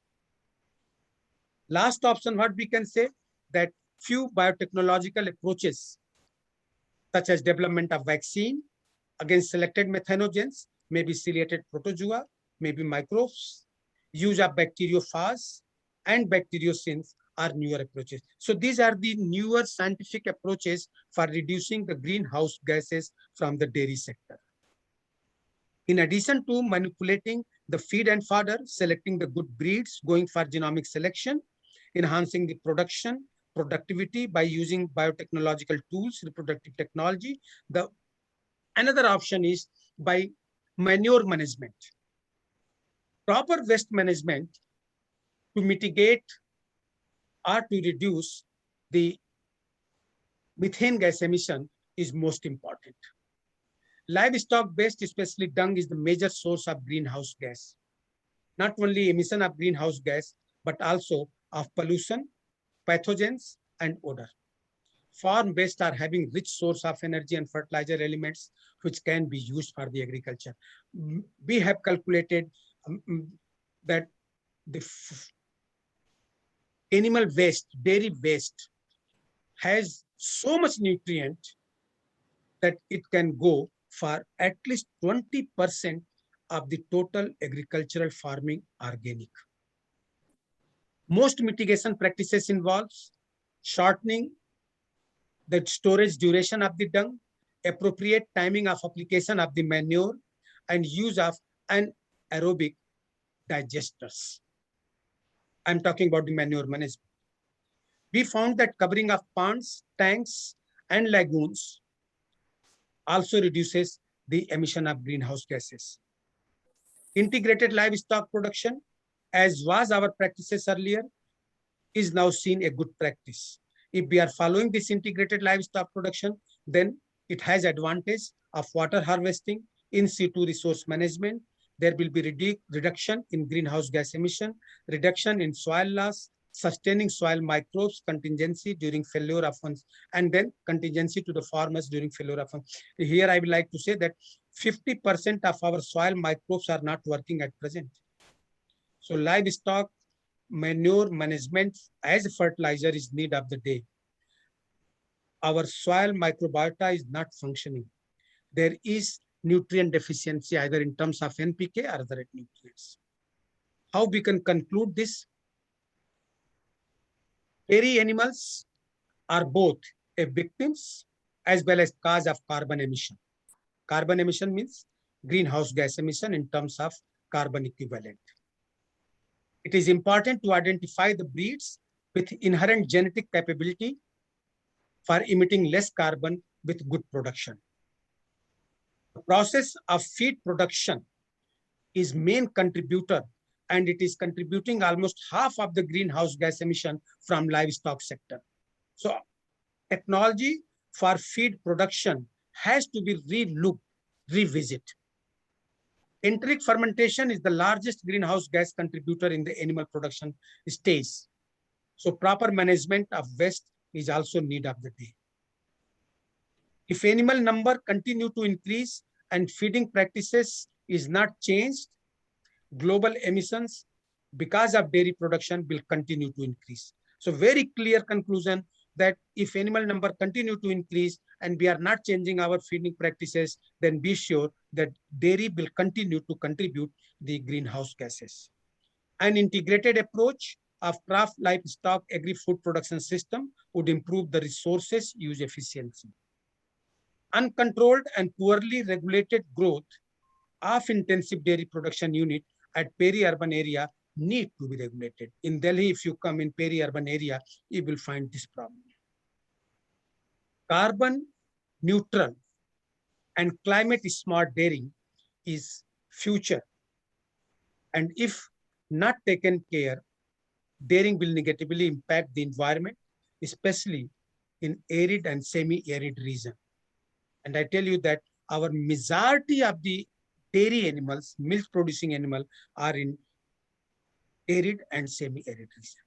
So the call of the day is that we have to adopt, we have to practice a dairy which should head the carbon neutral dairy towards the carbon neutrality, climate smart, climate positive. Means how much carbon, how much greenhouse gases is being released by the dairy sector, it should be removed also by one or other practices being followed in livestock sector or in dairy sector. Thank you very much for your patience sharing. Thank you very much, friends. Thank you. I will. Thank you very much, sir, for your very insightful presentation. As usual, I had a privilege to hear you repeatedly, and I feel that you are one of the best orators and good presenter. So there are so many lessons from these presentations. I now invite the chairman of the session, Sri Minesh Bhai, to take question answers. We received the comments from Judith in the chat box that the GHG emission from dairy sector is reduced to 11%. That we noted. And then Minesh Bhai will take the questions from audience. I am happy that our panelists, Dr. Ekar Singh and Dr. Bharti from Anna in Hyderabad have already joined. And I can see Dr. Peter Osterberg from Finland. Welcome all of you. So, Thank you, thank you. Thank you all these speakers. I think it was very, very insightful and apt for the today's discussion. So may I now invite questions? I think both online, offline. So you can please indicate the name of the speaker also, to whom the question is raised. Good evening, sir. My question is to any policy. Introduce also. Yeah, I'm Gokul. I'm from Amul Dairy Anand. I'm working in QA and R&D department. My question is, right now the milk per capita consumption has gone up to nearly 400 grams. We're talking about much of production, productivity. And right now, this season, first season, many private and even some of the organized sector, they reduce the price. If we are keeping on increase the production, unless and until we have much export in the system, and we don't look for a scope of export of dairy products, I think future, maybe after 20, 30 years, you may not be here, that time will have a tough time. What I feel, it is my personal opinion. Okay, I think I'll just briefly share what I have to answer. Okay, so production is rising. Per capita availability is actually not uniform all across. You travel to Punjab and you see it's 1.5 liter almost per person per day. And when you go to Northeast, it is still less than 100 ml. So I think we have a lot of regional variation for the milk consumption in our country. And because of some reasons, certain areas, especially Northeast and some of the eastern states, they have still not, got into the consumption habits of fresh milk and dairy products. More of them, they rely on the long shelf life product like powder and sterilized milk. So, but I think things are improving. We'll have to make efforts to first increase the production there, change the consumer habits, and let them get switch to the fresh milk and milk products. That is one thing. Another thing, although we have a large milk production and we are largest milk producer in the world, I think it is also important that we are also the largest consumer of the milk and milk products. And if I know, the projections which are coming for the demand of milk and milk products, I think they are more rapidly increasing as compared to the production. And because of the pandemic or whatever, reasons we have, change in consumer habits, maybe more availability of more money in the hands of consumer. I think the preference is always given to the milk and dairy products, and the preference for milk protein, I think, as compared to other sources of protein, and also as compared to carbohydrates. As your income rises, I think you will agree that you spend more money on the protein source than the carbohydrates. So all this combined, I think, I firmly believe that the scenario which you are projecting will not happen, at least in the next 50 years till we are alive. But I invite other speakers also, having given my view. Yeah, Dr. Judith, you wanted to say something?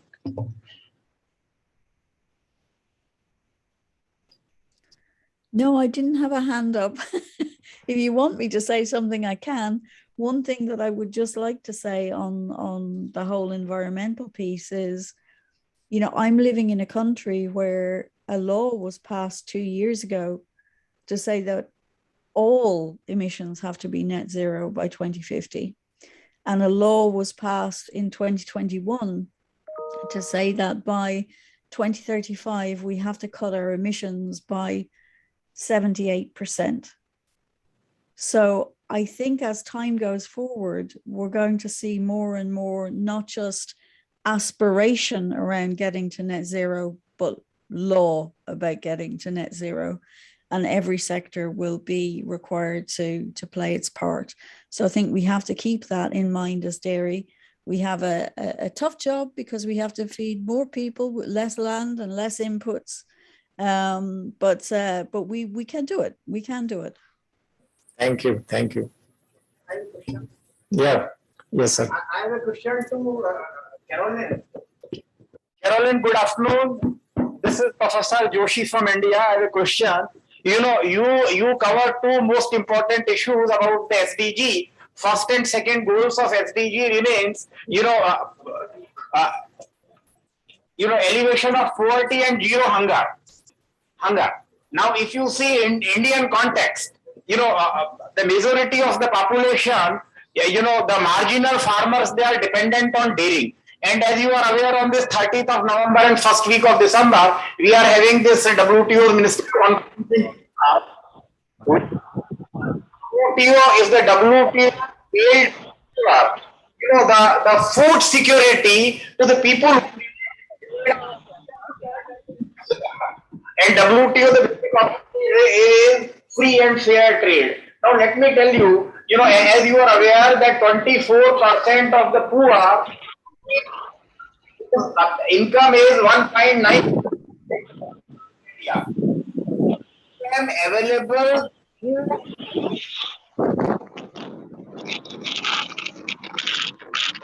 That, in the Indian capital of Delhi, we had a lot of farmers hesitation and all that. And in India, we have got 100 million farmers dependent on dairy.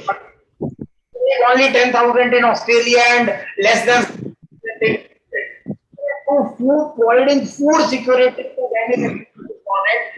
You are aware, 30 years that development agenda could not take place. It has absolutely failed. You have seen, in the Bali Ministerial, the providing this food.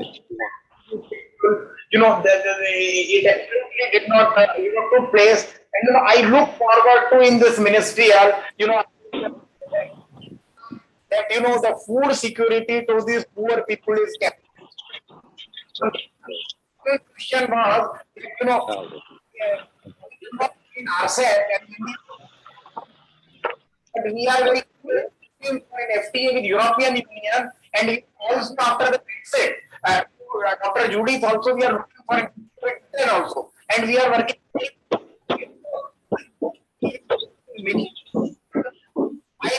The dairy and the issues related to PVT and SPS, they are.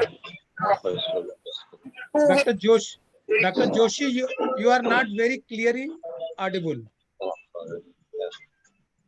Dr. Joshi, you are in the hall itself? In the hall itself, yes. But your voice is breaking, means it's not clear. I don't think that either Dr. Judith or Carolina could understand. Let him come here.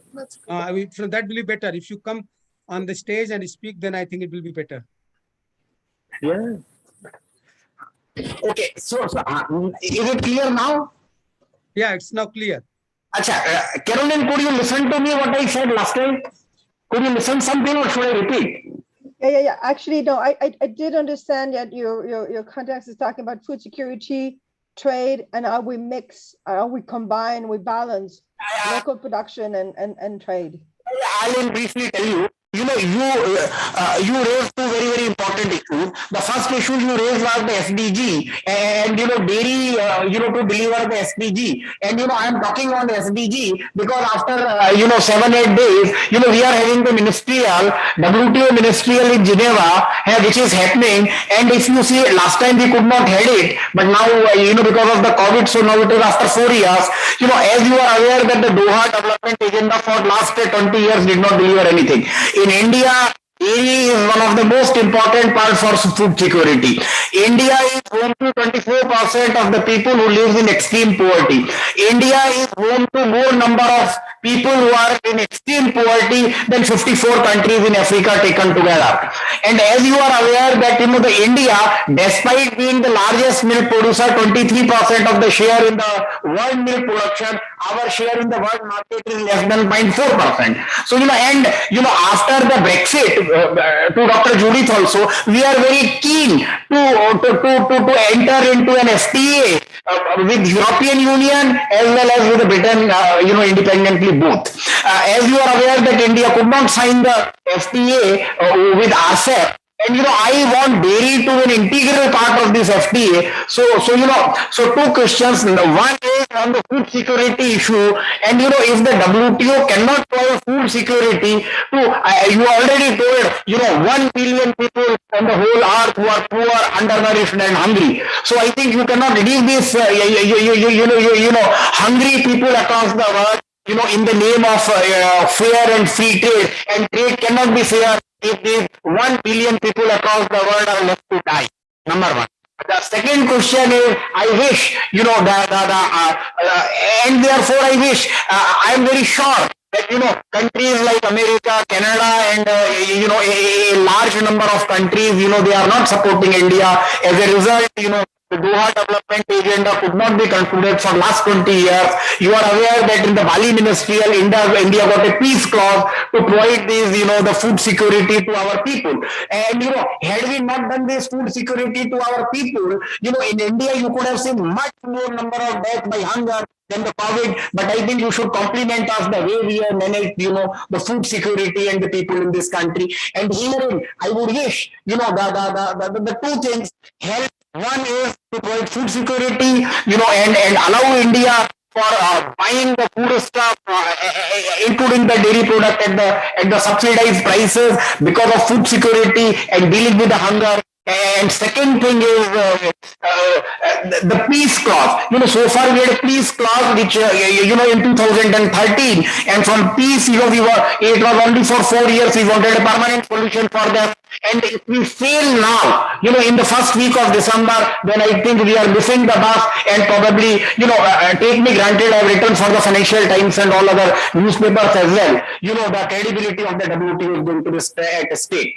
Second, I think the question is that, let's Dr. Judith find out a mutual way wherein dairy also becomes a part, because, dairy is an important part which is coming in our way, in signing a free trade agreement both with UK and the European Union. And we are very keen to sign both with UK and European Union, because, there are other products which we have identified. Textile is there, automobile is there, where Europe can do. So, in case in dairy, we make some, adjustment. So, and dairy becomes a part of this. The country which is producing the largest milk on the earth, 200 billion metric tons of milk, with our export share, less than 0.38%. So, we also gain something in the market, and our poor farmers also get their livelihood, which is required. Thank you so much. I would like to, have your inputs on this. Thank you so much. Thank you so much, Dr. Georgie. And we had those discussions in the past, so my personal view on the topic. But you also know that IDF actually does not work on international trade and on the free trade agreement. So on that topic, I will refrain from any comment. But I think it is important that what you just mentioned about the importance of food security. And I would go a little bit a step forward. We talk also about nutrition security. It's not just about providing food, it's about providing nutritious food, which is different. As just mentioned earlier, the quality of the food is also important, and the safety of the food is also important. And we saw it during the pandemic. And globally, I think we've seen a bit more of buying local, and we've seen that during the pandemic. It is a reaction, I think, to a reality of wanting to develop and support a closer food supply, while at the same time maintaining that safety net of international trade that can balance when needed, and to ensure that everybody can have access to food. So I think on that sense, there's a place for both. And India's policy is very specific, and in the trade negotiation is very specific. And I don't believe it's my place to make a statement on that. But one thing for sure, and you're right, the UN SDGs are super clear, and the objective is zero hunger, coupled with reduction of poverty. And all of that cannot be achieved without agriculture, cannot be achieved without bringing access and affordability of food, of quality and safety, and without having a strong dairy sector in most of the country. We saw it in my slide earlier. Dairy is an important part of agriculture. And for those who believe that the world depends on meat and dairy made in laboratory, I don't believe in that. So they can think whatever they want, but honestly, I don't believe that the billion of dairy farmers in India will disappear. On the contrary, we need more farmers that can be prosper and grow and develop and have better practices so they can develop and have their family, help their family, get children go to school. So for the livelihood, for the nutrition aspect, dairy is here to stay. And yes, we can improve, we can develop great new product and be adapt to new reality, but it is key to food security. Whenever the government decision are in terms of how they want to manage their system and how they want to position themselves on the world market, at the end of the day, there is a key part to ensure elevation of poverty, as well as empowering women, as I mentioned earlier, and getting to zero hunger. And I do believe that India is on the right path to that success, and you've got the tools you need to do that development. Yes. Can I just add to that and say I agree with everything you've said there, Caroline, and particularly when it comes to cellular agriculture or lab-grown meat and dairy. I mean, most people could not afford what that costs. That really is something that doesn't have a proven medical record because it's a novel food. It doesn't have a proven environmental record because it's not transparent on its life cycle analysis. And it would be very difficult for anybody to legitimately say that cellular agriculture is better than conventional agriculture. So I think, that as Caroline said, the farmers in India will still be farming. I don't think the world will switch to cellular agriculture. The food security aspect is tremendously important, and we have seen that in COVID. That has maybe given us more of a demonstration and a wake-up call than anything else. On trade, and specifically a UK trade deal, I guess the only comment I can really make is that in May this year, there was an extended trade agreement between India and the UK, which, as far as I can remember, largely covered fruits and things like medical devices. But there was announced an intention to have a negotiation with India on a full UK-India trade deal. But I can tell you that the government here, when it's negotiating trade deals, keeps its card very close to its chest until they have an agreement in principle.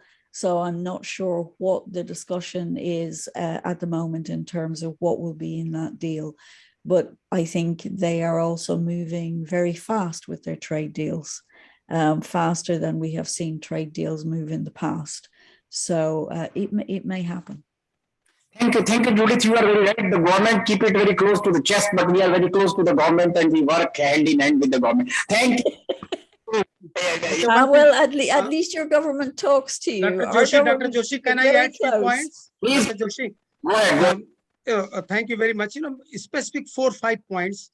Yes, there is malnutrition in Indian children, but believe me, the situation is not as bad as being painted everywhere. Number one, absolutely, there is malnutrition. Number one. Number two, we always say, and it is correct, that as far as food security, as far as quantity of the food is concerned, our crop sector can provide. But as far as nutrition security, quality of the food is concerned, it cannot be achieved without dairy sector, either in India or in any developing nation. So let us write on the wall that dairy sector has to be the main segment for providing the nutritional security in this country. As far as trade is concerned, I'm not expert in that way, Dr. Joshi, but since in India, the milk is produced by masses, 80% milk is coming from those farmers who are having 1, 2, 3, 4 animals. Under compulsion, these milk produced by farmers are there for nutritional security also. Then I will be the first person to say that we should not sign free trade agreement at least for dairy products with New Zealand, with Australia, because as I said, that surplus of milk products are just on the seashore. So number three, nutritional security. I compliment Dr. Judith to you. Wonderful. 5 points I will add because I delivered Dr. Kurian Memorial Lecture in NDRI. So I worked several months, looked all the literatures, and I found most important nutritional attributes of the milk, that milk is having a short chain fatty acid, butyric acid, which is not present in any other food. And this butyric acid helps in the multiplication of nerve cell, neuron. And that is the reason that if child is devoid with the milk during childhood, especially during initial 1000-day period, that is 9 months in mother uterus and 2 years after birth, the brain development will be poor in children. And last point, Dr. Judith, you might be knowing, but I would like to emphasize to my participants that milk fat globules membrane, milk fat globule membrane is the best nutraceuticals for nerve development in the children. It is composed of so many things. Milk fat globules membrane is utilized for the formation of the phosphatidylcholine, lecithin, all are responsible for the nerve development. So quality of the food for the growth, for the development of CNS, of nervous system, of GIT, especially for the GIT development also, I think milk should be an integral part of the food for initial 1000 days. Let us carry a message that the nutrition of a child during initial 1000 days, which include 9 months in mother's uterus and 2 years after birth, is most important nutrition for his or her whole life. If child is not provided good nutrition during initial 1000 days, the child will remain epigenetically predisposed with syndrome X disease, which include diabetes, hypertension, and dyslipidemia. And that is the reason that we are suffering now, because when we were child, science has not acknowledged this statement. There were shortages, but now there is surplus. Science has acknowledged. So we should take this agenda, especially to the rural mother, folk mothers, uneducated mothers, that child must be provided good nutrition during initial 1000 days. And in that, milk is the most important food component. That should be our underlined, that without milk, no good nutrition can be given to the child. This is my message, Dr. Joshi. Trade, you are experts. You can give more comments on that. But I have a very little point, and I am absolutely with Caroline and Judith. I don't want Indian dairy sector to be protected and this thing. I want them to face the competition. I want it to integrate with the international markets.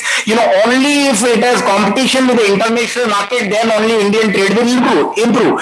Otherwise, Indian cooperative sector has absolutely no incentive to go abroad.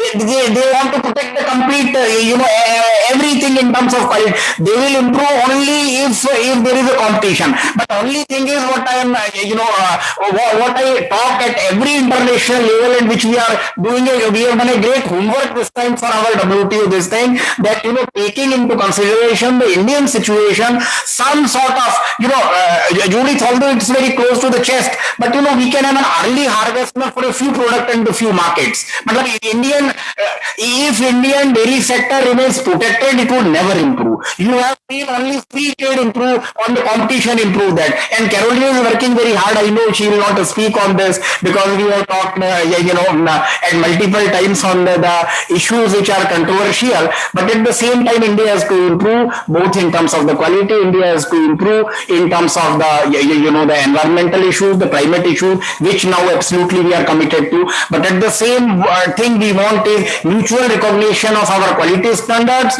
and product coming from EU to this place and product to India from going to this place. So we need to find a balance, and I'm very sure that we are negotiating this. I wish that we get a help from you. Thank you so much.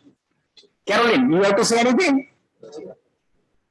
Thank you. I know she will not speak. Thank you, Caroline. Thank you. Okay, Judith. Thank you.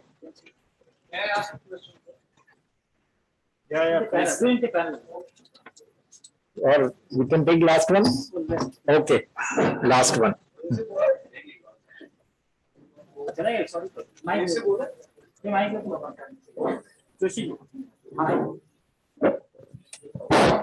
Hello, I am Dr. Atanu Jana, professor at Dairy Science College, Anand. My question is directed to Dr. Judith regarding dairy and nutrition, that nowadays we are having the high protein powders preferentially made using membrane processing like ultrafiltration, nanofiltration, etc. And the previous ones, for example, the milk protein co-precipitates or acid casein, they are also high protein foods with around 90% protein. What is the difference in the digestibility of this vis-a-vis the previous one, conventional ones, and the availability of the amino acid to the body upon digestion? I mean, I'm just checking I'm not on mute. No, I'm not on mute. I think the digestibility is good. And we have high quality proteins. When they are broken down into a powder, the digestibility remains good. I think powders are very, very useful, particularly for people who are involved in sport, particularly for medicinal uses, and for people who need additional help. They can also be particularly good in terms of malnutrition. And I think the studies have shown that have come out of certainly USDEC or United States Dairy Export Council, where they have done some studies looking at protein powders from dairy versus other forms of protein powder in terms of helping with malnutrition. Obviously, where those interventions are needed or desired, then milk protein is fantastic. But in terms of everyday nutrition, we would always like to get dairy products into people because you've got the complement of the rest of the nutrition. Thank you. Thank you. So we can end the question answer and let us break for Just 10 minutes. the 10 minutes for tea coffee break, and then we meet again for the panel discussion. Thank you. Just request to all online participants to be connected. About 60-70 people are sitting here without tea. So we'll have to break for 10 minutes and then we'll be resuming the session.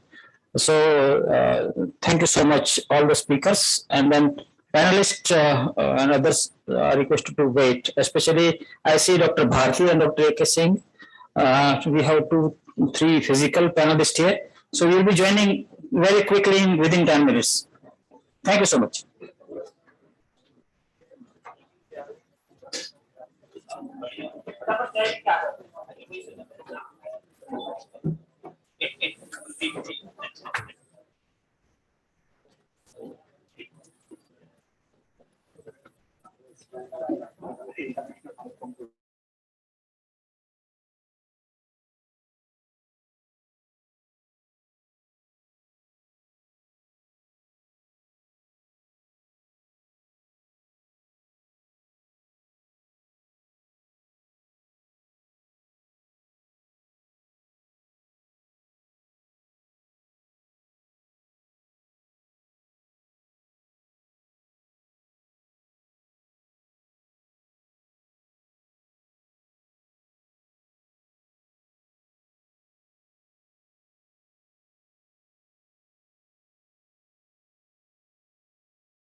I think you are muted.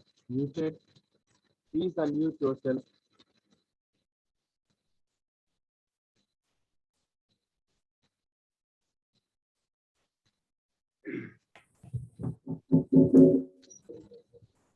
Am I audible to the?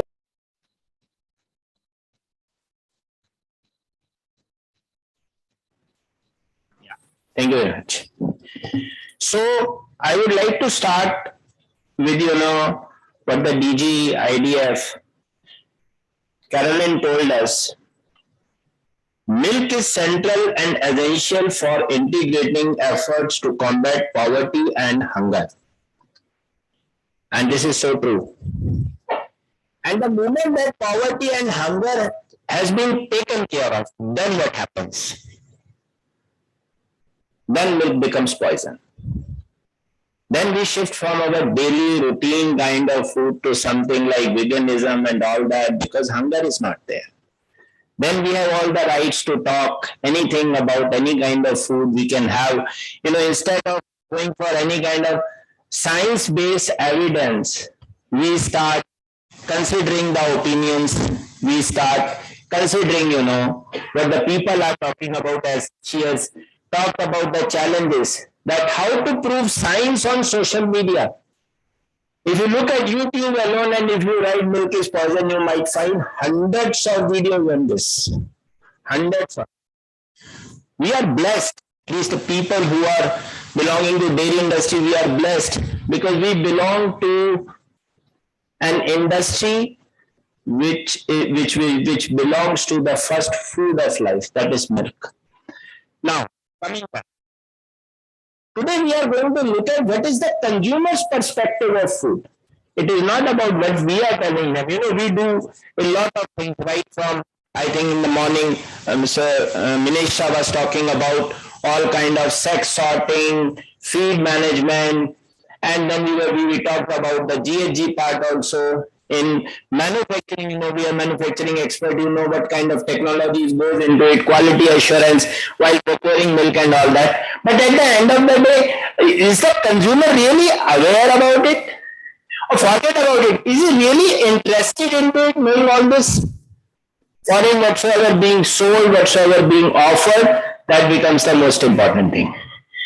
This topic is very important because we are talking of two sides. One side which is so much science driven, and second side who are least bothered about all these scientific kind of things, all the efforts being made by all of us put together. The researchers, the people in procurement, the people in veterinary. Nobody is actually looking at it. A monkey took millions of a year to become a human being. Like the Darwin theory. This is what science says. But nobody looks at that a glass of milk takes only few hours to become you. And nobody is trying to understand that what the body which we are talking about is simply accumulation of food which we are taking. So where is the question? Where do you require that scientific evidence? But what we are looking at market today, in marketing we are looking at all kind of options, all kind of, let's say, alternatives, plant-based products. And even in our conventional products, we are finding so many kind of substitution happening in the dairy alternative form. So in this panel discussion, the way we would like to go through it, we have an eminent panel consisting of people from, let's say, manufacturing, the nutritional aspect, research and startup and entrepreneurial development side, foreign trade, the technology.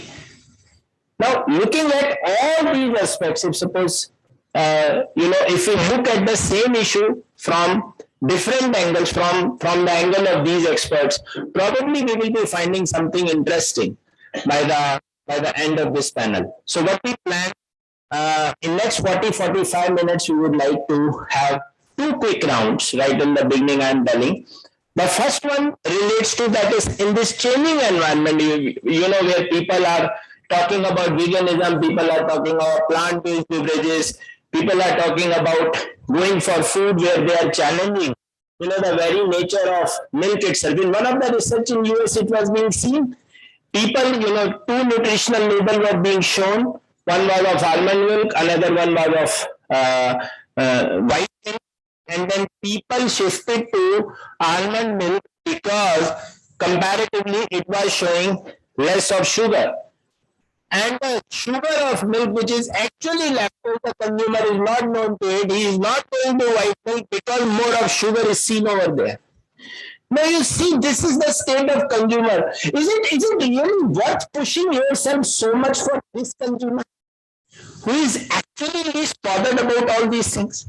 So I think in the wake of all these points put together, let's try to learn from our panelists on this. So maybe we can start with Dr. Parekh.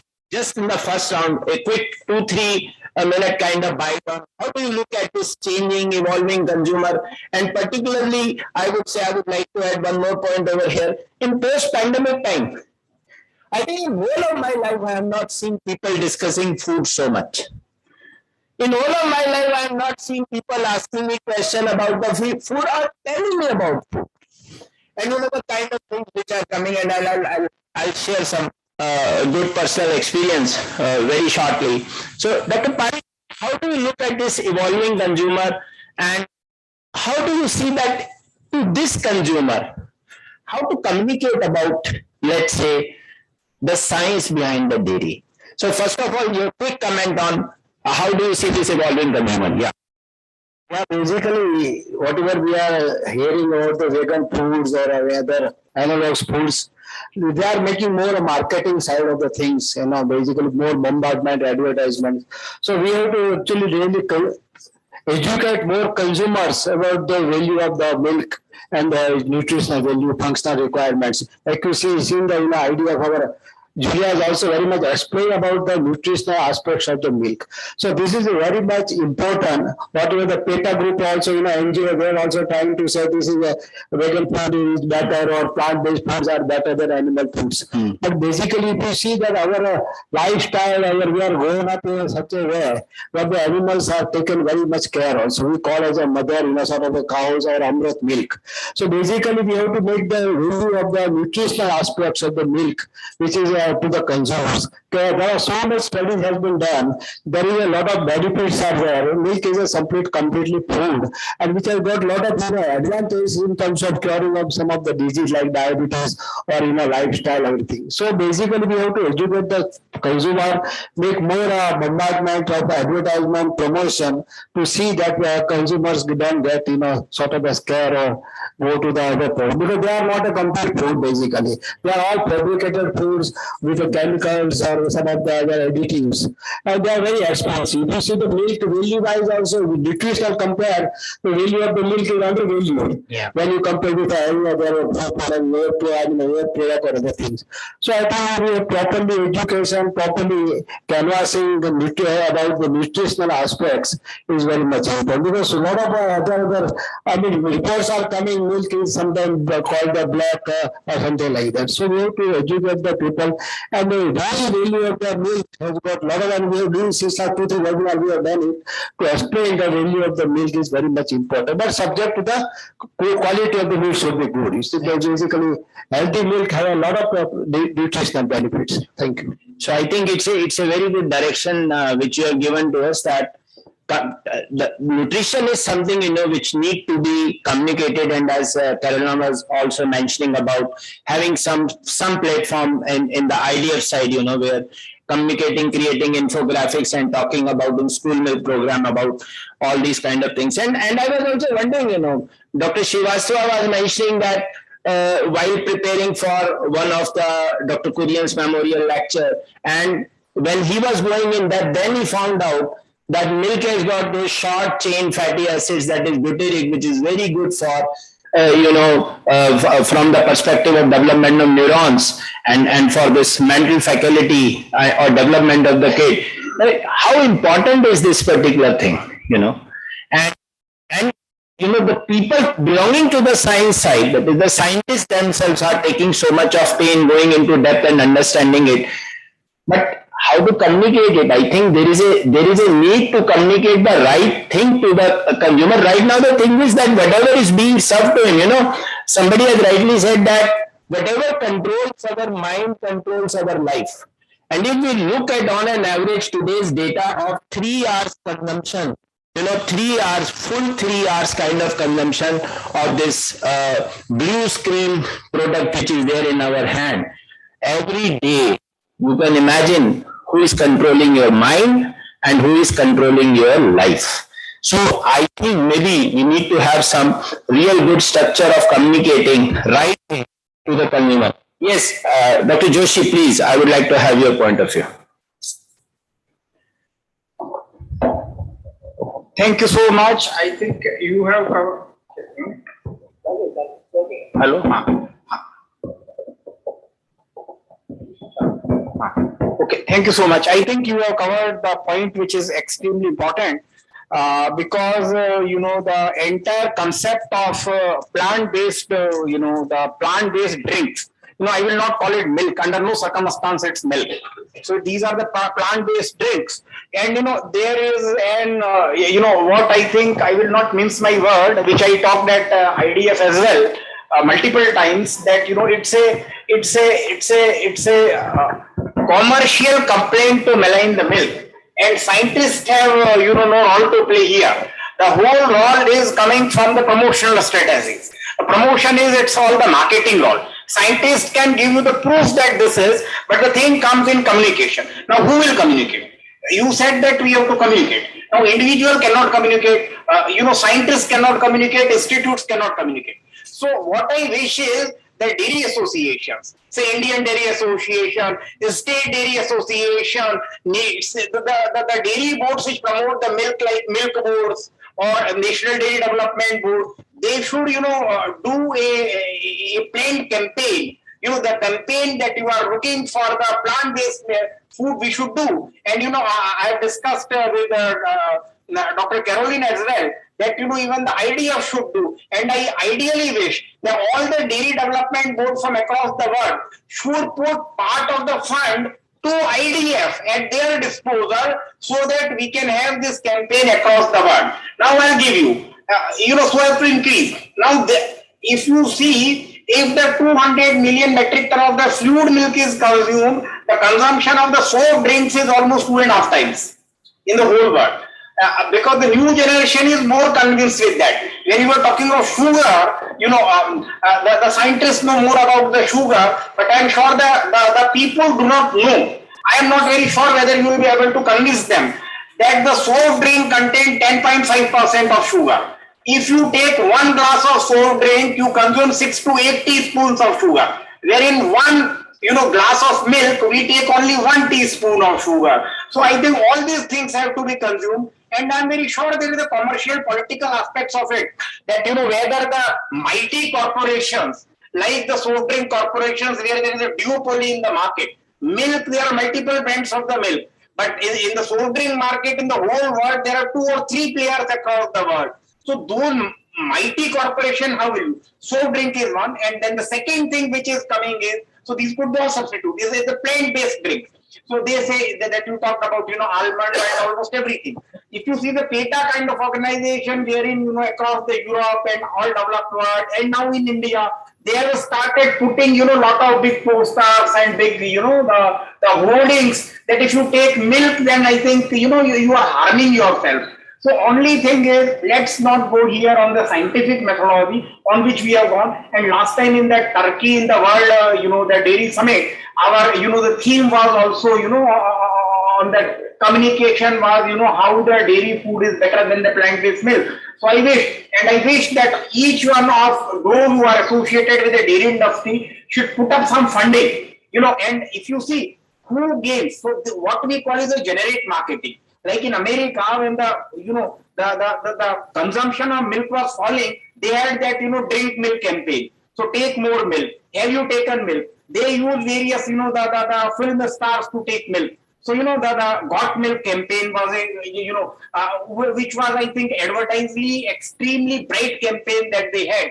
So, that kind of a campaign that, Got Milk campaign, you need to have a campaign where international campaign under the leadership of IDF, ideally, that, we need to do it across the world, and there has to be some mechanism, approved or agreed upon in the board of IDF. So, people contribute money, because IDF can, do this campaign across the world and with this thing. And at the same time, by that time, even if India, as you are aware, India, what we say is ki cow, cow is our mother that we think, and the animal we are associated. But Southeast Asia, you go to, Malaysia, Indonesia, Philippines. Now, these people have never consumed milk. If you say Southeast Asia, China has become now a big milk producer, but lactose intolerance is very high. So these countries also need to be told that, these are the constituents of the milk which you get from nowhere else, and especially for the vegetarian population. And, I'm very worried that even in India, with so much of the vegetarian population, the sales of plant-based, drinks is growing much rapidly compared to milk, and we need to do something. So it's a very, very vital point. Thank you so much. So I think you raised a very valid point directly related to plant-based, and I would like to mention that even a PO glass full of milk being originated from NDDB, from this place only. And on the other side, the campaign which you might have seen of Khana Meri Jaan, Sunday or Monday, Khana Ande, so that was again by NECC. A very good communication, and in that communication, the contribution is from the producer. Like in Manthan Dairy, farmers contributed some amount, collectively created 10 lakh rupees of corpus.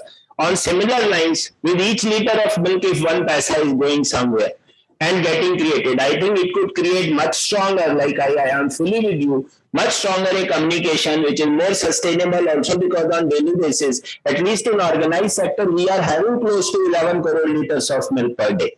So suppose even for per liter of milk, I am not talking of the total milk production, even in the organized sector, if that particular milk with 1 paisa, 2 paisa, 10 paisa, I think some good corpus could be created. Then we have Dr. A.K. Singh from NDRI, because you wear 2 hats, sir. You are into research, you are into entrepreneurship development, you are, and I'm slightly shifting, the little bit direction of the discussion, in the sense that over and above these plant-based products and all that, I think some overcommitments from the startups are coming in the name of A2 milk or farm fresh milk or something like that. So I would like to hear, how do you look at this as a challenge, both from the perspective of, does the consumer really understand it, whether it is plant-based, whether it is, A2, does the consumer really understand it? So what kind of challenges do you feel? Before I come with a bigger question to you, just your first take on this. How do you look at this evolving consumer? Okay, very good evening to all. Thank you for giving me this opportunity. What I have, keep on interacting with particularly the entrepreneurs and from the customer point of view, because being one of the leading institutes, we keep on like questions from the general people also, that whether what is A2 milk, whether it is good or plant-based milk or alternative. So from that point of view, my always, we have a take like all milk is milk. Okay. Whether it is A1, A2, these are some classification only, so far from the scientific community point of view, we don't have any like concrete evidence which can suggest that which particular type of milk is better or which is not good. So milk for us, milk is milk. Okay, and it is full of nutrients. It's one of the nature's perfect food, and probably in a country like India, where milk and dairy products are mentioned right from the time of Rig Veda. And in fact, I keep on asking people, you kindly refer those books, even the Charak Samhita and all that, where these dairy products are nicely mentioned for their health promoting virtues. So it is also a time for the scientific community to work in tandem with pharma people, with the medical practitioners, nutritionists, physiologists, so that we can, in real terms, we can validate that what kind of, the claimed health benefit of different milk molecules.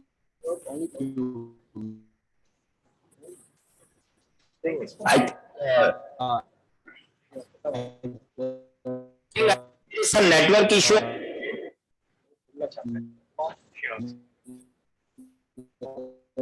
The product as such or in individual capsule, we can probably this is the hello. Yes. Hello? Yes. Yes. So this is the time where we have to work in collaboration and so that we can put some concrete evidence to the consumers regarding that. And I always say that don't use these ones because these are false ones. And ultimately, milk is also associated with the purity ethics. So if consumer lost any faith on your quality or your whatever health claim you are mentioning and they are not perceiving it, so ultimately you will be the ultimate loser. Thank you. Thank you. And I think you have raised a very important point related to collaboration. Definitely, it's a collaborative work because no single institution in the world, could get along with this particular message and reach out to all the consumers. It's really very difficult. Now, I would like to now question Dr. Bharti. Dr. Bharti, before you give your quick bite, normally we have heard, since ages we have been hearing that you are what you eat actually. So what you eat, you become. And then there is a second theory which has come, and that theory, of course, I would say again, thanks to COVID has given us so large a university, which was not otherwise available. So we are what we eat was the theory, and now the new theory which come across is you are not what you eat, you are what you digest. And then between these two statements, lies the whole picture of all kind of products coming in, maybe dairy or let's say the plant-based. So for this evolving consumer, just as a very quickly, what you have to say that from nutritional point of view, how do you rate, let's say, milk as a product as against these plant-based beverages? I'm not talking of other categories as of now, please. Thank you so much for this opportunity. It's indeed my honor. And I would like to say here, I'm sorry, I'll just.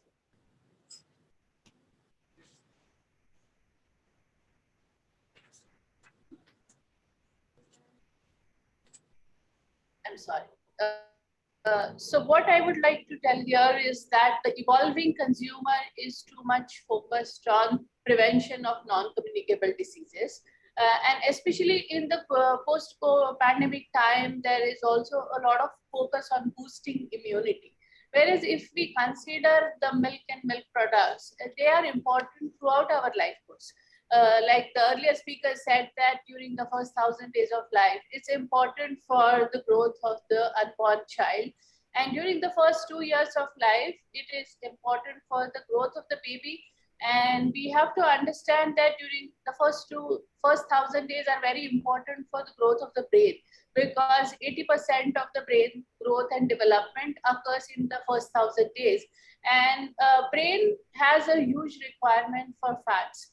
And if we consider milk and other animal source foods, which are good sources of fat, so it's important that with the fear of preventing non-communicable diseases in later life, sometimes the children are deprived of good nutrition through milk and other animal source foods, which provide good quality protein, very high quality protein, which provide which are good sources of fat, which are important for brain development.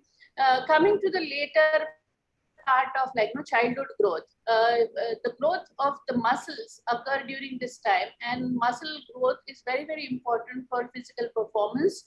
In later life, it's important for income generation activities. It's important for prevention of chronic diseases. So milk plays a very important role, and there are a number of studies worldwide which have shown that the school feeding programs where milk was included resulted in growth in the height of children and also the muscle mass. It's also important for pregnant women, because pregnant women have high requirement of protein as well as micronutrients. And studies have shown that pregnant women which consume larger quantities of milk tend to have babies with higher birth weight. And birth weight of the baby is a very important determinant of childhood survival as well as health throughout the life course. Again, coming to adults or elderly population, where maintaining the muscle mass is quite important, as well as maintaining the bone density for prevention of age-related fractures, as well as muscle mass is important for preventing frailty and falls and reducing the risk of chronic diseases. So I would say that milk has a very important role throughout the life course, and we should not ignore its nutritional benefits for the fear of reducing chronic diseases, which are in fact multifactorial determinants. It depends as much on nutrition and diet as physical activity. We have a lot of stress in our life, which also contribute to non-communicable diseases. So I think we should not lose sight of that. And as mentioned earlier by one of the panelists, it is actually a misnomer to call these plant products as milks, because it tends to confuse the consumer that somehow the nutritional aspects of these plant products are equivalent to milk, whereas it's a fluid form of things. So the protein quality of the milk, which has a number of benefits, especially in children, plant-based products cannot equate it, and I think it should not be called milk in my opinion. Thank you. I think you gave good insights on from the perspective of what plant-based product could do or could not do. And really, if we look at their ingredients, then most of them ingredients will appear in the ingredients list also. So if they are talking high of calcium, you will find some added source coming from, both for protein, sugar, everything, there are added source. While in our milk, there is a clean label, simple label, which says milk solids, that's all. So that completes the whole thing. And I think Dr. Judith also mentioned that not only for kids, not only for mid-age, not only for pregnant women, but for aging population also, which is going to be a very big, I would say, a challenge in front of the world. So milk is a big support. Okay, and now I come to Mr. Kuldeep Chaudhary, and so you are seeing it at the largest possible scale in India. You are covering the largest part of country, and let's say at global area also. Amul as a company, we see there are a lot many things happening. You have got your own plants also, or maybe you are exporting also. So now coming back to this particular point, you are doing so much for the dairy, and suddenly you see people coming and talking about A2 or talking about fresh farm or challenging the very integrity of the dairy products. So what's your first take on this evolving consumer as such? And lately we will talk about the technical side of it, that how you are handling it through NPD and all that. But right now, how do you look at this change in the consumers around the country on this aspect? Okay. From a manufacturing point of view and the procurement point of view, larger milk procurement side like Amul and many other industries are there, cooperatives are there. Whatever milk we are buying, it's continuously growing, and the selling is also growing. If you start comparing with if consumer is shifting to any other product, say vegan foods or any other thing also, it is like a marketing test when somebody does in a market, but you have to see the repeat buying. A consumer always is a confused person when he starts looking for a new product on the internet.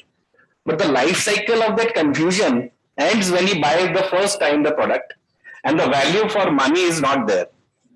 Then he starts comparing with, say, almond extract with soya extract, then with milk. Then all the three nutrition value of all these three, from 300, 500 rupees a liter of almond extract, we call it, all fruit and vegetable sources only generates extract and juice, can't generate milk. So milk can only come from animal. So a consumer starts looking on internet, gets confused. He stays confused till he takes the buying decision. And buying decision he takes when comes for value for money, money he has to spend. He will spend first time for all these products and then will feel the value of it. If it is not coming, he will only go for historical, from the childhood days, what he is in habit of it. Yeah. And hence this industry is still growing. People will start doing experiments in the market, will start to give marketing juggleries and all. But we should not feel afraid that consumers getting misleaded and he is not aware of this nutrition values and all. He is getting educated through internet. He is getting educated asking questions to various persons. People coming to Amul Dairy ask that you are only producing milk, how you feel, how soya is different from this, and how almond is different. I said, you have tried? They said, no, we have not tried. We have just got confused on net. So 90% got confused at net and they have left it there. It's only 10% they try. And people should try all the things in life. Yeah. Which is the new generation they try. They will try. Of course, the part of a diet can be 10% of this thing. Yeah. And this whole consumption is growing. So we should not worry about this 10% of if people are going from A2 or analogs. This will not change the consumption of whole India. Will not impact this whole industry at all. Will not impact the nutritional diet requirement of a person, which is now very much aware. Yeah. Since childhood days, he is aware of about this one. Yeah. Yeah. So we can have a debate over this, but consumer is confused for a very small time. He is very smart these days, which Mr. Kurian, Dr. Kurian have acknowledged the power of consumer when he made this federation. That consumer can be confused or challenged, but he's always king. Yeah. Ultimately, he takes the best decision for his body and everything. Yeah, yeah.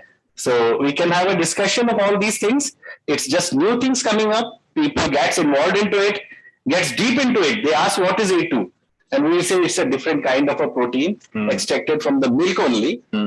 So a less digestible protein or a more digestible protein. A little bit you can say buffalo milk has more that kind of a protein which will be more digestible or more nutrition, but at what cost? Yeah. A little bit. And how you segregate, who will ensure the A2 quality milk testing so that consumer is not aware.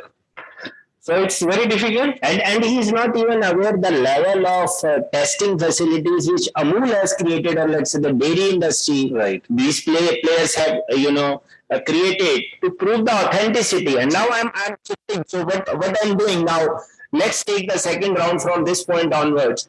And I'll start again from you because you could be, more. There is a string which I am going to stretch from this point onwards. So you have given two important points. One is the experimenting consumer, and number two, the short time. So it means it's not going to become a habit. It's a fad. Let it be, but this fad, now let's look at this fad. What this fad has done in US. So I think a survey said that in 5 years' time, there was a 19% decline in white milk consumption in US. The same survey also identified that around 92 to 93% of the households were keeping white milk in their fridge on regular basis. The same survey also found that 45 to 46% of those households were also keeping your so-called plant-based extracts.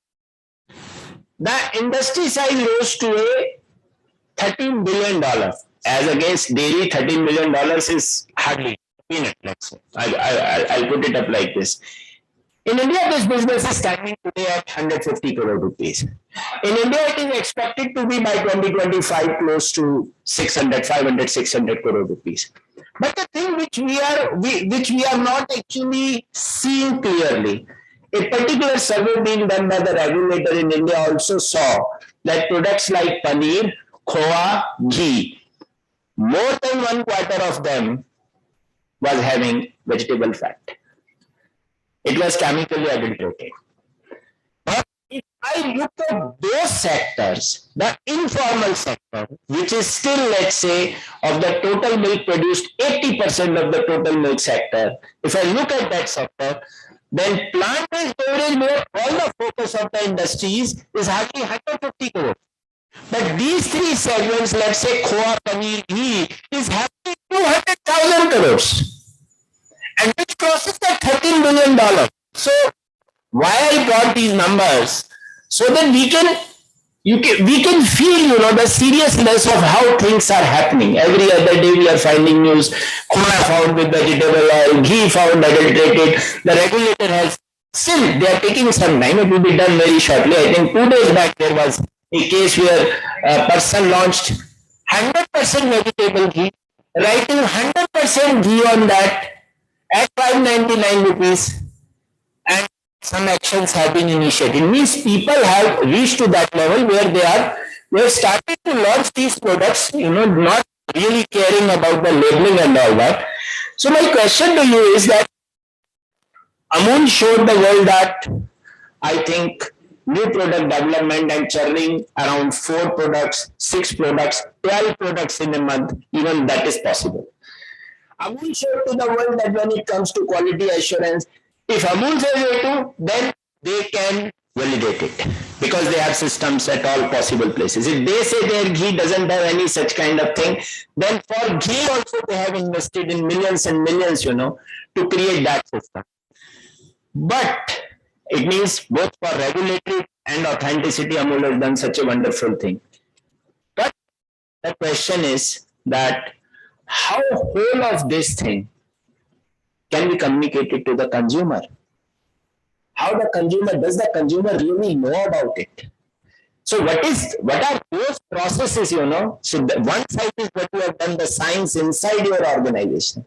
And what is happening outside your organization where you are telling the world that yes, these practices related to NPD or let's say QA are actually happening at our end. So maybe that is your second question where just let us understand how things happen. Right. So from Amul point of view, to ensure the quality, majorly the product which we are making from farm to fork, it's the main motto is what you sow, you reap. So you have to always focus on input to get the output. So from the beginning, the Mr. Kurian days when they started, it's the farmer milk and the testing ability which it started that time. Now over 75 over years, how it has evolved and how now digitalization has happened from farm till fork, which is helping us to maintain the quality across the supply chain. Starting from farm, if you say, so good quality of nutrition given to the cattle will surely ensure a good quality of product out. Once it is out, then you need a state-of-art equipment at the source at farm level, which should not be manually intervened by anybody. So we had a system there in the farm where a milkman comes, pour the milk and you get tested for 8 adulterants, then it gets tested for fat SNF. Then automatically from the Wi-Fi, the data comes to the PC. Even I can see every morning the farmer data. So it's so transparent that farmer gets the immediately message also. His fat SNF is this and this is the payment. So this is the way the digitalization will take care of quality at each stage. And this same digitalized process till the consumer, you can show to your consumers from the digital platform, from the visitors coming to your factory, which Amul always open up arms for them. And this is the way to show how quality is managed. Seeing is believing. Seeing is believing, yeah. So it starts from farm, then the milk is brought to the factory. Now milk is all pure there. You have tested it well, you have no manual intervention. Now you need tanker to be also false proof.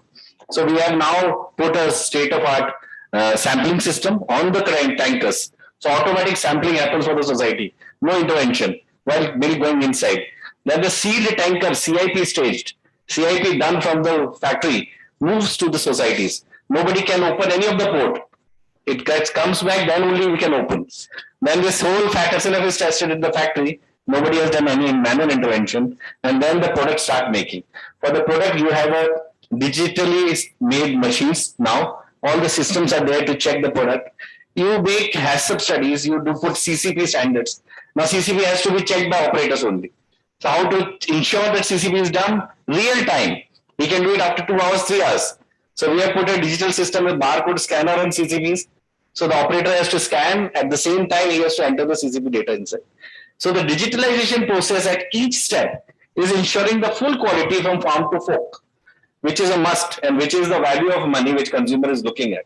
At the last, if you reach to the consumer side also, you can have state-of-art factories, state-of-art CCP systems, checking. Then the transportation and distribution is also Yes, and make wonders in your product. So there also data loggers we have put in all our refrigerated vehicles. So the transporters when delivers the product at the customer end, the data loggers is checked. If it is okay, then only the payment is done. So you have to keep track of your quality till the consumer mouth it has reached. Absolutely. And that is the job of a manufacturing unit or a producers or a company like Amul has to ensure this whole entire chain. So a manufacturer perspective now it makes very it clearly shows the need of traceability. Why people are talking of traceability? Because in our food safety system also right now we are looking at, let's say, 8 hours time for 100% recall, and that is not possible from the retail consumer perspective. So that's a wonderful thing, by first digitizing the whole chain, and then at the end you have to simply link a consumer over there, I think, which is easiest of the task amongst all. And how strange is this? Everyone, when they talk about their quality, they talk about what do they do to check adulteration. But nobody actually talks about what do they do if adulterated milk comes to you.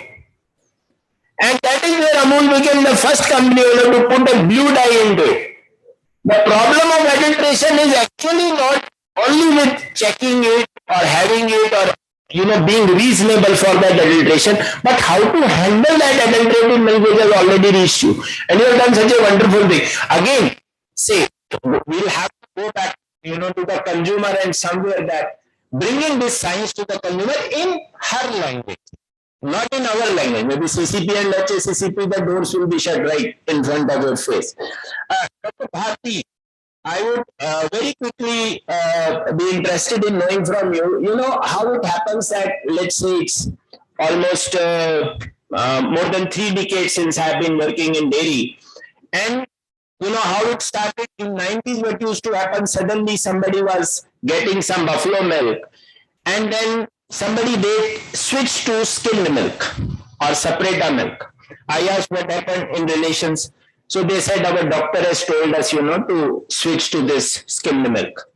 By the end of 90s or let's say early 2000, they switched to DTM, double tone milk, 1.5% fat.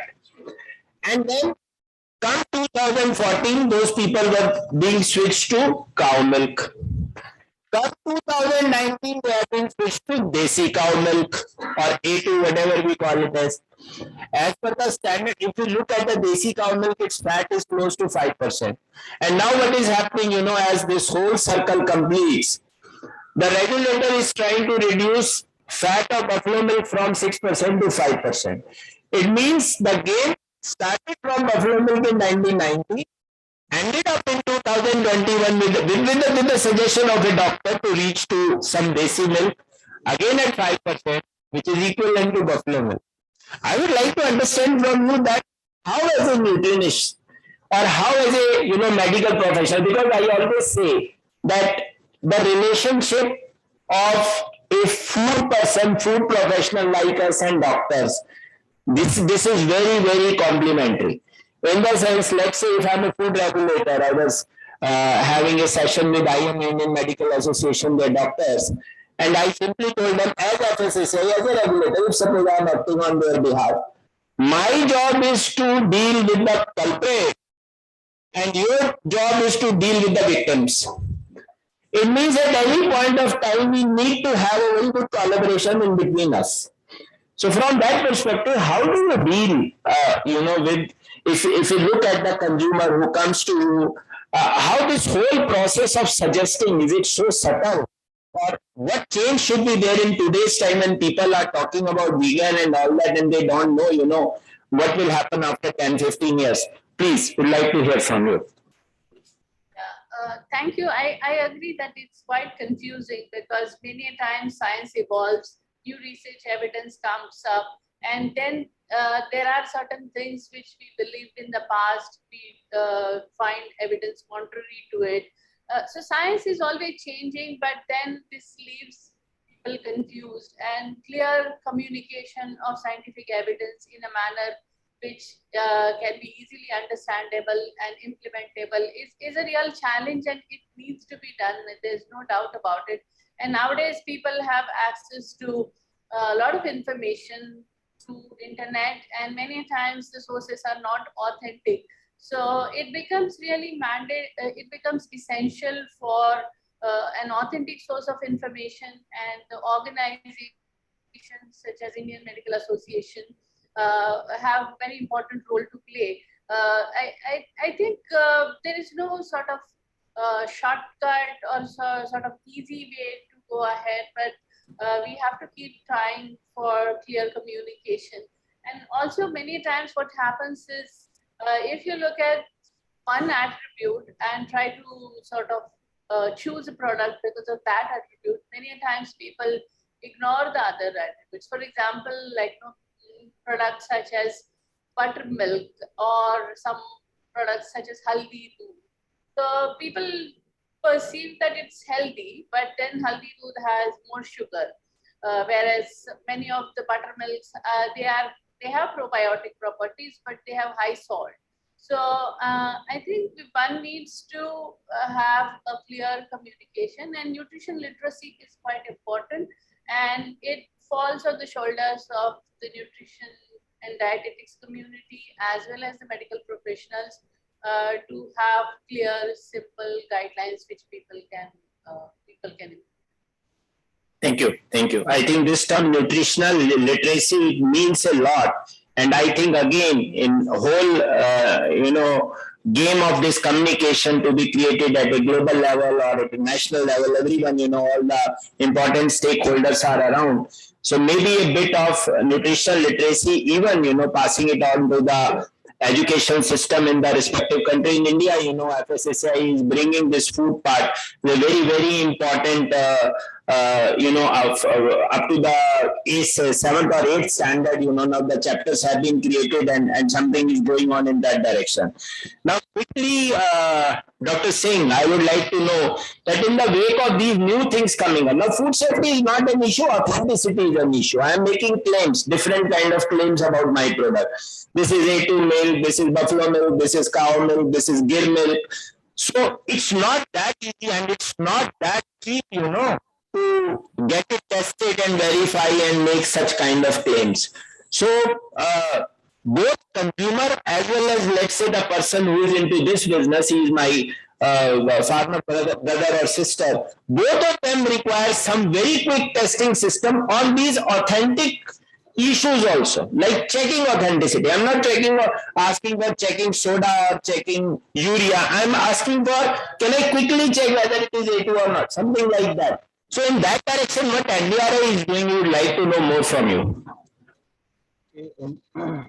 NDRI has already developed a test kit which is based on, like the DNA or PCR based kind of test method, which are, I will not say that they are very fixed method, but they are reliable and they can check the admixing of different, types of animal, whether they are indigenous breeds or exotic ones, even the cow, buffalo, or the like small ruminants, or so different types of kits are there. But definitely at this point of time, these are not very fixed ones.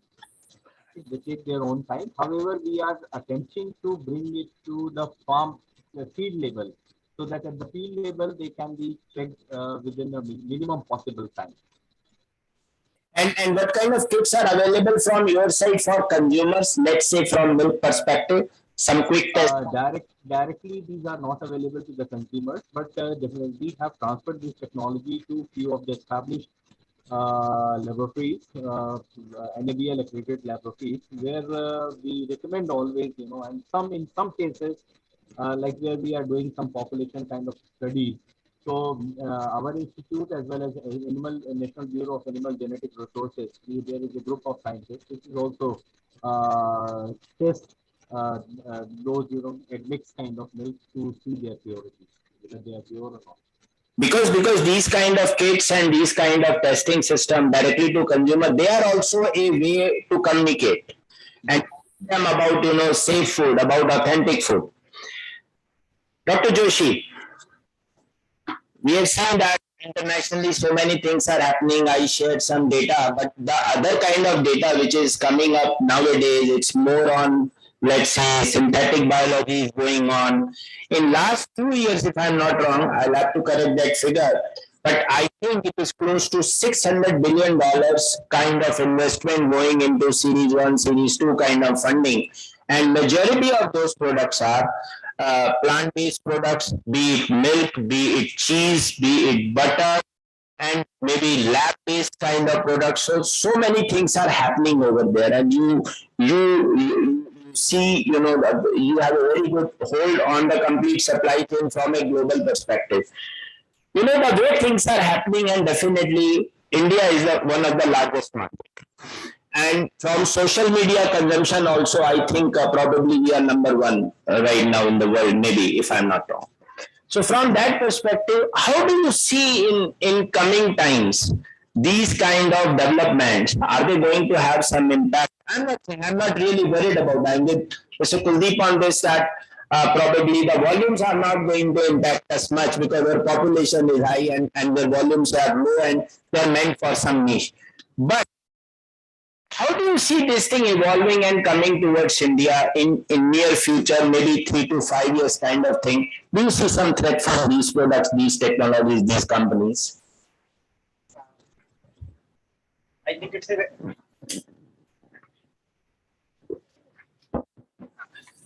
a very, very pertinent question. You know, Mr. Chaudhary was saying that there is no threat, but I do feel that, you know, the threat comes in two ways. Number one, these are all commercial propositions. Nobody thought 150 years from today that, you know, a drink which was basically prepared by cocaine, which was subsequently banned, would become the top selling drink in the world. Coca-Cola was first invented with the cocaine, and it was by a pharmacist, and it was said it's a drink to make you fresh. If you take cocaine, you became fresh. Now, people knew only 30-50 years after that cocaine is harmful for health. So the cocaine was removed. And then if you can market Coca-Cola in India, Thanda matlab Coca-Cola, Thanda matlab, if you take Coca-Cola, it makes you cool. Coca-Cola has no property to make you cool, because even caffeine in Coca-Cola make your nervous anxiety level high.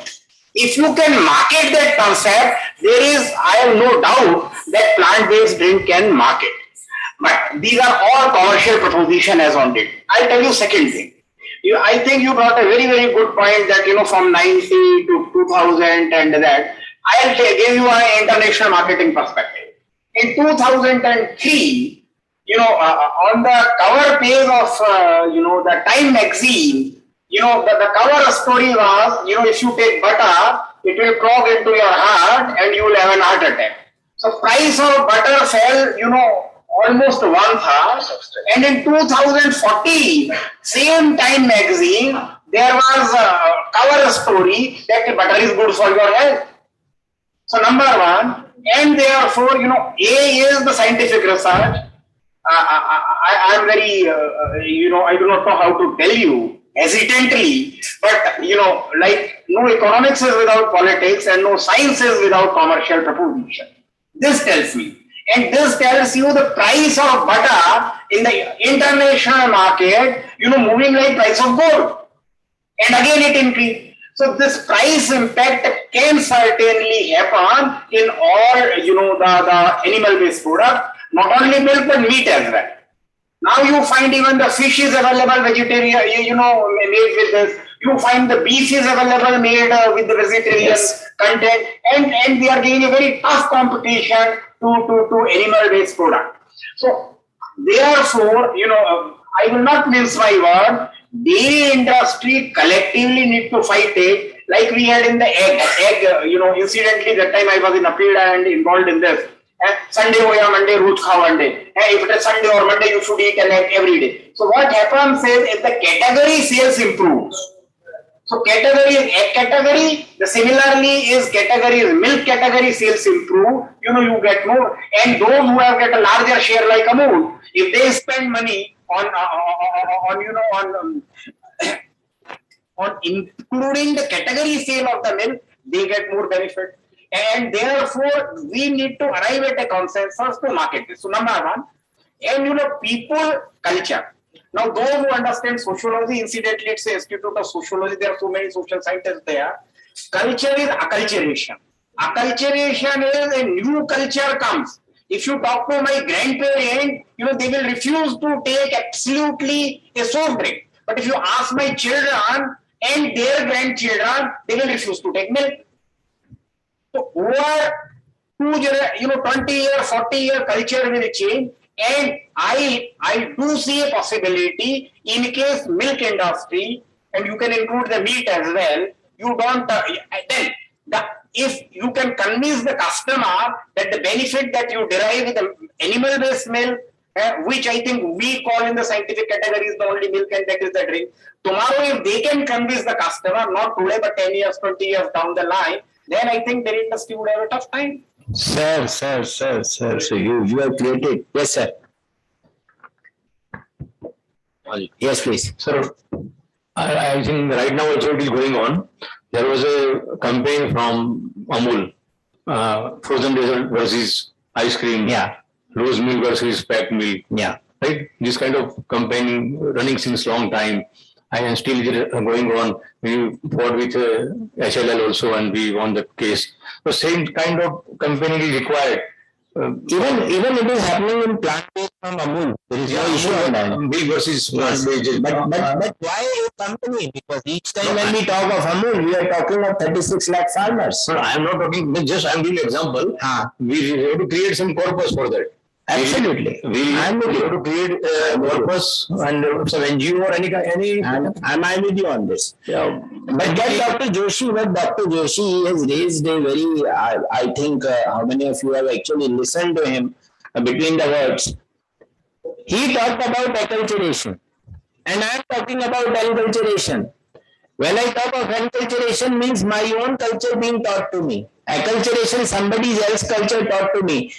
To this generation, it is more difficult to teach them our culture than to teach them others' culture. And that is where, I think it's a new dimension which is now emerging in this, that we need to do something differently. Maybe we need to have a differential approach in our communication also, while dealing with a particular target group and differently with a different target group. You want to say something? Yeah. In your mic.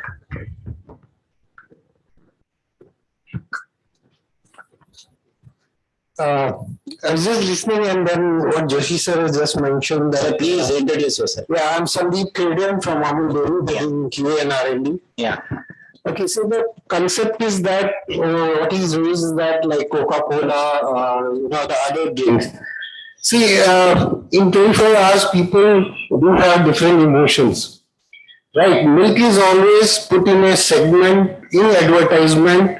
Also, though Amul has tried to change, some funky, some youth, some energy.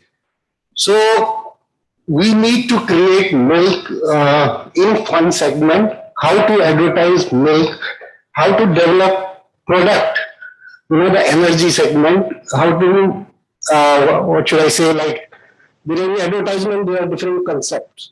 How you sell your product, how you advertise. Absolutely. You have your product in nutrition, you have in indulgence, you have in convenience. So we have flavored milk. Like flavored milk can give you all those, the fun and energy, whatever you say. Yeah. Like Coca-Cola or any other thing. But how do we advertise like that? So those who drink Coca-Cola, it's not that they don't drink milk, but they do drink Coca-Cola because they need that maybe energy, maybe that fun in a day. So this is how 24-hour cycle and different time, different mood. So the point is that we need to advertise and make our communication more into different segments. Yeah, absolutely. Nutritional point of view, fun, energy, all that stuff. I think that will. 19% of that milk, white milk drop, as per the US study, also indicates that 52% of that drop didn't go to plant-based milk. It went to water. Simple drinking water. And then there were some juices, and then plant-based beverages were at the bottom. On one side, statistics is the simplest way to, put different shades to the world. So one way of it, if your baseline is small, then even a very small growth will look very big. So saying it, let's say 250% of growth in plant-based beverages. Somebody said after his marriage that he was a poet at my audience. There has been an 100% increase in my audience. So how it was earlier, only he was listening to his poems. Now he has got his wife also. So this is all this, but these contexts, we cannot be complacent. The purpose standing over here on this centenary celebration means 26 November onwards, we are looking at Kurian 2. We are going to enter into, and each time we have to think like, had Dr. Kurian be here, how he might have been thinking. What would have been his reaction? Amul has given a reaction. You were telling some newspaper ad or something. Had Dr. Kurian been here, how he would have reacted to PETA? I don't know. But I believe that all of us know. So the thing is, let's prepare ourselves for that. Dairy 2, Kurian 2. We have to lead the world in a different way. So how to handle all these people in a different, we cannot be complacent. Because I still remember, I used to run some entrepreneurship development program. One person came to my program, booked himself for 3 days. First session was 1.5 hour general introduction to dairy industry. I just talking, as usual. So I was talking, and then there was a break. It was tea time. He said before the tea, he said, "Sir, I have a question."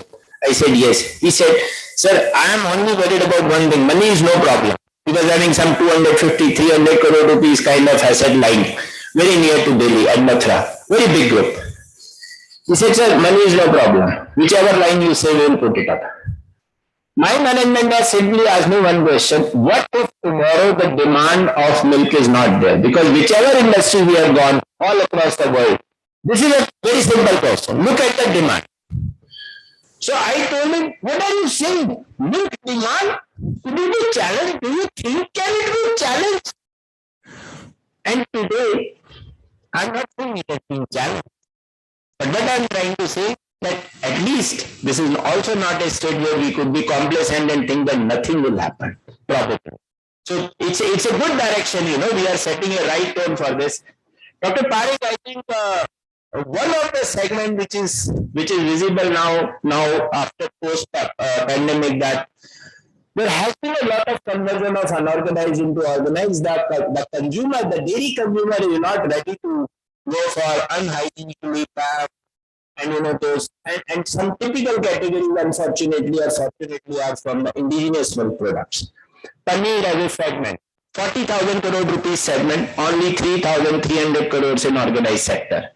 Sweets as a segment, 70,000 crore segment, maybe 3 to 5,000 crores in organized sector, maximum 8,000. Same is true with, let's say, co-op. Such a huge segment, almost 0% in organized sector. Now, when we talk about these products, and you are an expert, you have seen all sides of the dairy. So from technology front, is our country ready for bringing right technology and the kind of scale which is being required, and taking out that subjective factor of this Karigar's kind of vision on a product? Please, we would like to hear from you on this. How prepared are we? As you already mentioned, these products are still very much in unorganized sectors. But we have to keep on trying to make that product becomes more hygienic, long life, proper branding, packing. So this is what is going to happen now slowly, because consumers want the quality product, long-lasting branded products. They don't want to buy the loose products. So when we talk about the ghee also, now we will find a lot of variety of the ghee in different regions of the ghee. But now some of the plants have started even making the continuous way of ghee, untouched ghee, or what we are using now, pre-stratification method, which can save their life, and other proper packing also and branding also. Same thing, the paneer also, now most of the so many plants has come already in India, most of the similar to the cheese plant, which are imported one. So some of the plant has been modified to suit their paneer requirement with acid coagulation or continuous coagulation process. So these some of the things are happening. Same thing the Rasgulla also. wall making machine has come, continuous fires has come. But this, as you mentioned, the organized sector is playing a little bit less role than the unorganized sector. But some of the brands like Haldiram, Balaji, or some of the other brands, and Amul also there, so many other cooperative brands which are very branded products, Rasgulla, Gulab Jamun. So a lot of scope is there for the export also. Some are doing retorting also or hot water sterilization, which give the better light, better picture. We are doing like IQF is also coming up, thermoforming machine map, modified atmospheric systems. So many things are in Bengali ships also very limited life is there. But again, there are KC Das and they also started making some continuous type of wall making other things. So this industry is a huge industry, margins are profit also very much, but you have to be sure about the quality and the life of the product. So this industry is going to grow up, and after this COVID, everybody has realized this product has no more value. So unorganized sector is going to become more organized sector, whatever 20%, 30% will go maybe double in a 5 years time. So I look forward to see that indigenous product has a good scope. Again, whatever the sweets you are making, now Panda is also coming up in having a 2 months live with a map technology. So these some of the products which has been properly packed, properly online production, hygienic produce with a less intensive maintain, the product can be life can be increased. So these are some of the things are happening. But still, it has required a lot of growth is there, particularly the seasonal, like Deepavali or another function. A lot of scope is there for the sweets. Whether it's a desiccated product or fermented product, or it may be a coagulated product. So we have got 2 varieties of the product. But as a whole dairy industry, dairy or all the organized sector has started now making using some of the indigenous product and applying some of the technology, as I mentioned, to continuous cocoa plant is also now developing slowly. The condensing, using the condensing plant, and finally the scrap type of heat exchanger. Earlier also done, and DDB also base transport is here also their work. So some of the plants are already starting applying also in the dairy industry, but growth is very slow. So that has to be accelerated, and but everybody is looking at a consistent product, having a long life product, and having a branded product. So this is to make sure that there is no adulteration of what is happening with the ghee, with the cocoa, other things. So this product will slowly be diminished. This is what I think. And these technologies are available in most of locally also available, and can be little bit collaborated from other countries also, which can be utilized for making. But these paneer plants are most of the locally also started manufactured now, and imported are also available. Whatever 10, 20 tons capacity plant. So many plants has come from Europe also. There is a lot of scope is there also. Same thing for the PADA also. So these some of the things are going on very well now, but it's just to estimate very fast. Sure. Thank you. Sure. Thank you, sir. Thank you. And I think I must thank all of you to be so patient. It's one thing I'd like to say. Yeah, please. On a lighter mode, we have been talking about all vegetable milk and other things. Yesterday we had a seminar. They're asking cooperatives and others to sell vegetables. Fruits and vegetables? No, vegetables, fruits and vegetables. One day we are shopping vegetable milk, and better we sell vegetables and load the fridges to vegetables. So at least the customer will take every vegetable milk now. So they will take milk. Absolutely. So that is one of the things which we enter into that. Ultimately, a day consumer will, it will go into her mind that what is vegetable and what is milk. Yeah. Absolutely right, and I think the context over here is if you have control over the consumer, the biggest challenge in front of farmer is not production, it's not breeding, it's not those things. The biggest challenge is market linkage. If there is a market linkage, if the cooperative has control on consumer, they can practically sell anything. Look at other companies what they are doing. Do you feel Milk Basket has got legitimacy to sell what they are selling and at the volumes what they are selling? So, Super Daily, Big Basket, Country Delight, do you feel that those people have legitimacy to sell all those products? So on those lines, and these are startups, over a period of time they will make it up. So now let me close this session just with a line. I think the last line by Ms. Caroline was on that without food safety we cannot expect food security. Food security is not possible without food safety. And I add one more line or one more word over here, that without authenticity, even food safety is not possible. So I think the problem over here is not with food safety, but with the authenticity, with the labeling. So I think we'll have to look at a bigger, the span the ecosystem has to cover, even the regulators, even, like what IDF has been working in the area of even guiding people on products and all that to make science-based standards of the product. So somewhere this authenticity part must come, because this is a very big challenge. On one side, you have a naturally nutritious and healthy food, and suddenly a label tells no, it is coming in amber or it is coming in red. So there are so many challenges. Probably we were not even able to touch the tip of the iceberg. But at the end, I would like to say that one of the initiation taken by one of the foundation is a Food Future Foundation, which has been started recently, 2 years, I think it has occurred. And what those people have conveyed, and now it is going to happen, FSSAI for the first time going to have school-going children, college-going students as part of their panels and committees. Because future food actually is being defined by them. Tomorrow, what do they want is actually defined by them. We can't have historical paradox, and on those basis, we are creating the future. The future has to be created by keeping present in our hand. No, so I think on this note, I would like to finish it. I once again thank Dr. Prajapati and the whole panel, who has been present for such a long time. Thank you very much.